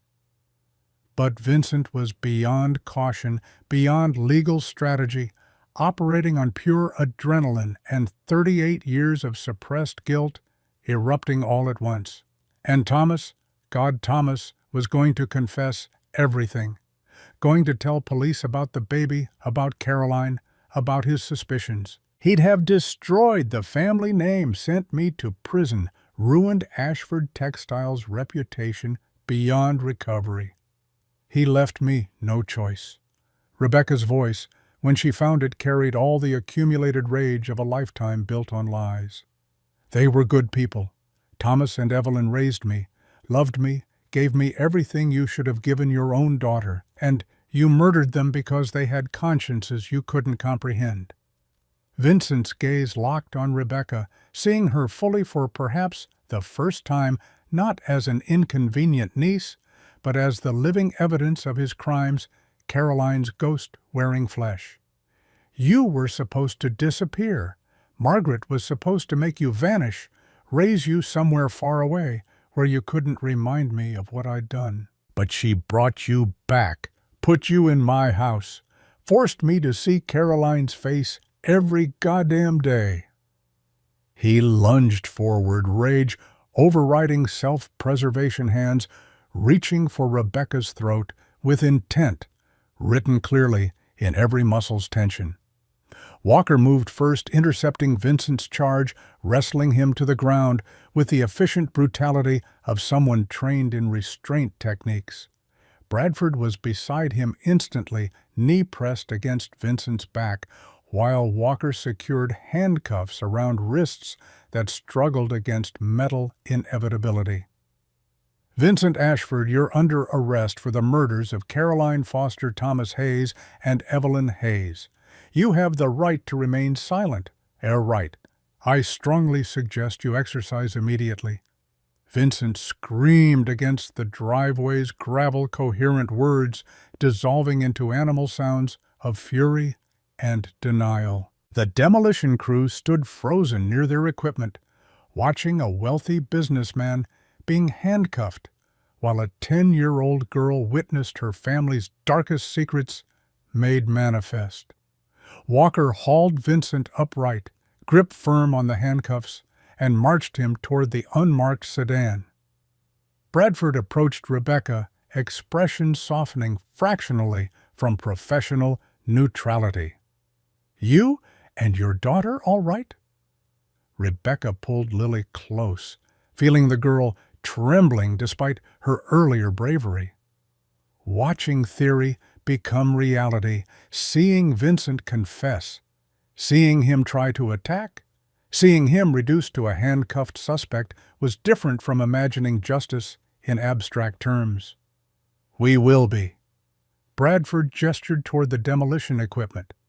"I'm declaring this property an active crime scene. No demolition, no liquidation, nothing gets touched until forensics teams finish processing the bunker and anywhere else evidence might exist. Could take weeks." "What about Vincent's legal team? He'll have lawyers filing motions before you finish booking him." "Let them file. We've got his confession on body camera, witnessed by 2 detectives and multiple civilians. We've got DNA, evidence, financial records, eyewitness testimony, and mechanical analysis. His lawyers will fight, but they're defending the indefensible." A second police vehicle arrived back up Bradford had requested earlier. Officers began cordoning off the property with yellow crime scene tape, politely but firmly directing the demolition crew to leave. The bulldozer operator climbed down from his machine, clearly relieved to avoid participating in whatever legal nightmare was unfolding. Rebecca watched Vincent being placed in the sedan's back seat, head forced down to avoid the roof, handcuffed hands behind his back.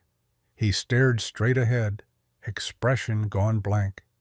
The mask returned too late to prevent the confession, but operational again nonetheless. Bradford handed Rebecca a business card. "The district attorney will want to meet with you. Go over testimony for the eventual trial. And you'll need to contact that attorney. Margaret mentioned Patricia O'Brien. She'll handle transferring the real will into probate, getting you legally established as Margaret's heir."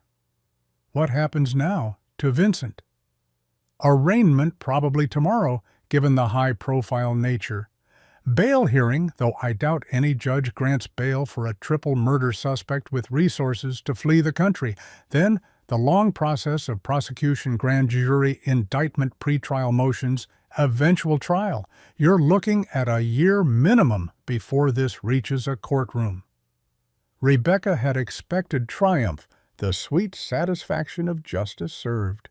Instead, she felt hollowed out, exhausted, processing the reality that Vincent's arrest was a beginning rather than an ending. Lily pressed against her side, small arms wrapped around her mother's waist, in a grip that communicated need for comfort and reassurance that the world still made sense. "Come on, baby. Let's go inside, away from all this." They retreated to the estate's interior, leaving Bradford to coordinate with forensics teams and coordinate evidence collection. The house felt different now, not haunted by secrets but purged, cleansed by truth's harsh disinfectant. Rebecca made hot chocolate. Neither of them wanted the ritual of preparation more important than the beverage. Lily sat at the kitchen table, processing with the focused intensity children brought to reordering worldviews after revelations. "Mr. Ashford Vincent, he's really my grandfather. Biologically, yes, but biology doesn't make someone family.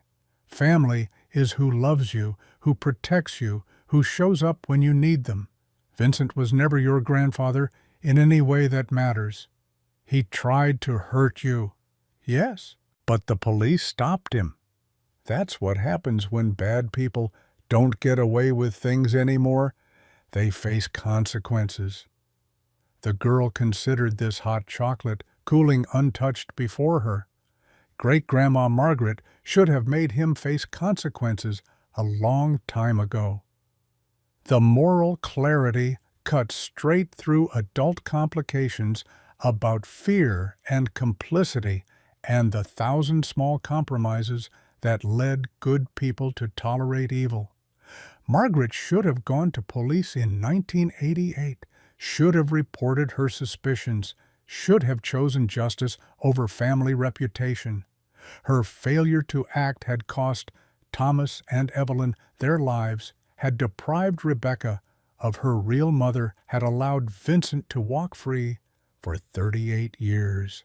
But Margaret had also built the trap that finally closed. had collected evidence with meticulous care, preserving every document and recording her confession. Engineering circumstances where the truth would emerge after her death when Vincent's guard was down.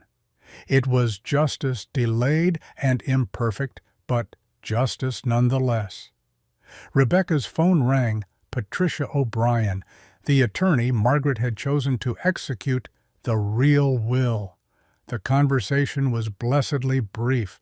O'Brien had heard about Vincent's arrest, was prepared to file the legitimate will with probate court, immediately expected no contest given Vincent's situation. "You'll inherit everything, Ms. Hayes. The estate, the company, all liquid assets. You're looking at approximately $18 million in total value, though selling the textile company will take time." $18 million. The number meant nothing abstract wealth beyond Rebecca's comprehension. What mattered was preserving the estate, the greenhouse where Margaret had taught her to repot orchids, the library where she'd discovered literature, the grounds where she'd learned to identify trees by their bark. "I don't want to sell the company or the estate." O'Brien paused, legal mind recalculating. "The textile business requires active management. If you're not prepared to run it yourself, you'll need to hire experienced executives, which means salary, overhead, operational costs. I'll figure it out. Right now, I just need to make sure nothing gets demolished or liquidated while legal processes unfold." "Consider it done. I'll file for emergency injunction today. Get everything frozen pending probate resolution." After disconnecting, Rebecca sat across from Lily, drinking chocolate that had gone lukewarm, processing a future that had transformed from precarious survival to responsibility she'd never imagined bearing. What are we going to do with all of Great-Grandma Margaret's money? The question asked with such innocent practicality made Rebecca smile despite exhaustion. "I don't know yet, baby, but whatever we do, it needs to honor the people who should have been here to enjoy it. Your grandma Caroline, Thomas, and Evelyn, people who deserved better than what Vincent gave them." 3 weeks later, Rebecca stood in a cemetery in Oak Ridge, watching workers lower a casket into earth beside grave markers too old to read clearly. The casket was empty. Caroline Foster's remains had been cremated after the medical examiner finished DNA analysis ashes, released to Rebecca as next of kin. But the symbolism mattered, the public acknowledgement that Carolyn Foster deserved proper burial and remembrance rather than anonymous remains filed in an evidence locker. Helen Foster. Caroline's mother stood beside the grave with the kind of grief that transcended tears. At 82, she'd spent 38 years not knowing whether her daughter was dead or simply gone, hope and despair alternating with seasons until Rebecca had tracked her down through old clinic records and offered answers more painful than continued uncertainty. She wanted to be a nurse since she was 12 years old, always helping people, always caring about others more than herself. And it got her killed. Rebecca had reached out through victim services, connected with this woman who'd filed missing person reports and hired private investigators and never stopped searching for answers. Helen had come to Boston immediately upon learning that Caroline's murderer had been arrested, that her granddaughter existed, that 3 decades of questions finally had resolution. The funeral was small. Helen, Rebecca Lilly Detective Bradford representing law enforcement's acknowledgement of justice served, and Mrs. Dorothy Whitmore paying respects to the woman whose death she'd witnessed in fragments but failed to prevent. No media, no crowds, no public spectacle, just recognition that Caroline Foster had lived, mattered, deserved more than an unmarked evidence box. The gravestone bore simple inscription, Caroline Marie Foster, 1963 to 1988, beloved daughter, devoted nurse, forever missed, justice, delayed but not denied. Lily stepped forward, placed a bouquet of wildflowers on the casket before it descended completely. "Hi, Grandma. Caroline. I'm Lily. Mom says you were brave and kind and that I have your eyes. I wish I could have known you, but I promised to be the kind of person you would have been proud of." Helen sobbed openly, hand finding Rebecca's and gripping with desperate strength. 3 generations of women connected by blood and tragedy, finding each other across decades of lies, and finally able to mourn what was lost. After the service, Helen joined them at the estate for tea. The old woman moved through Margaret's formal parlor with the careful grace of someone unaccustomed to wealth, accepting a cup with hands that trembled slightly. "Caroline wrote me letters about a young doctor she was dating. She never mentioned his real name, called him C in her correspondence, said he wanted privacy while they figured things out. I should have pressed harder, should have demanded to meet him. Maybe if I'd known it was Vincent Ashford, I could have warned her away."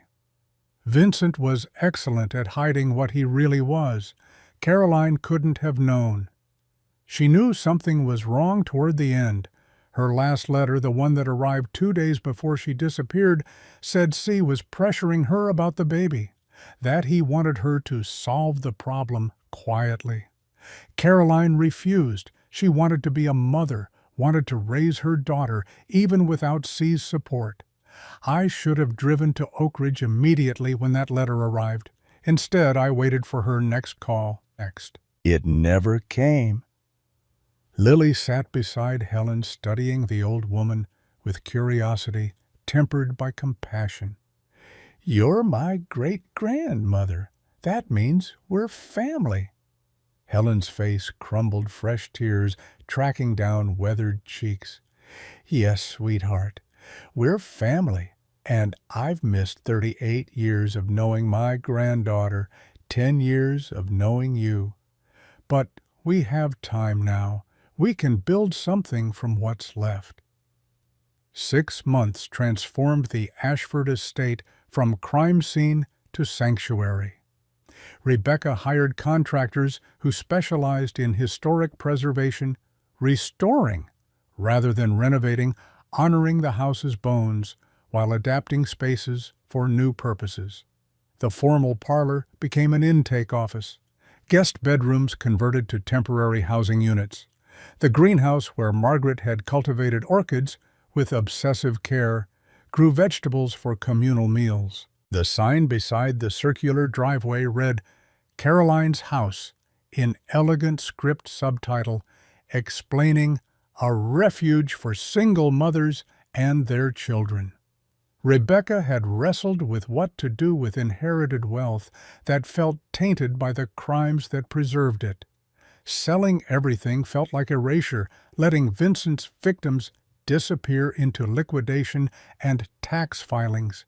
Keeping it felt obscene, profiting from murder, even indirectly. The solution came from Lily, who'd suggested simply that if great-grandma Margaret's house had been a safe place when Mom needed one, maybe other moms and kids needed safe places too. Caroline's house offered temporary housing, job training, childcare, and advocacy services for women escaping bad situations or simply needing stability while building better futures. The first residents moved in during September, 3 single mothers with 5 children between them, grateful for clean rooms and the kind of support that didn't come with judgment or strings. Helen Foster visited weekly, bringing homemade meals and grandmother energy that benefited everyone. She'd moved from her small apartment to a cottage Rebecca had purchased near the estate, happy to be close to family after decades of solitary grief.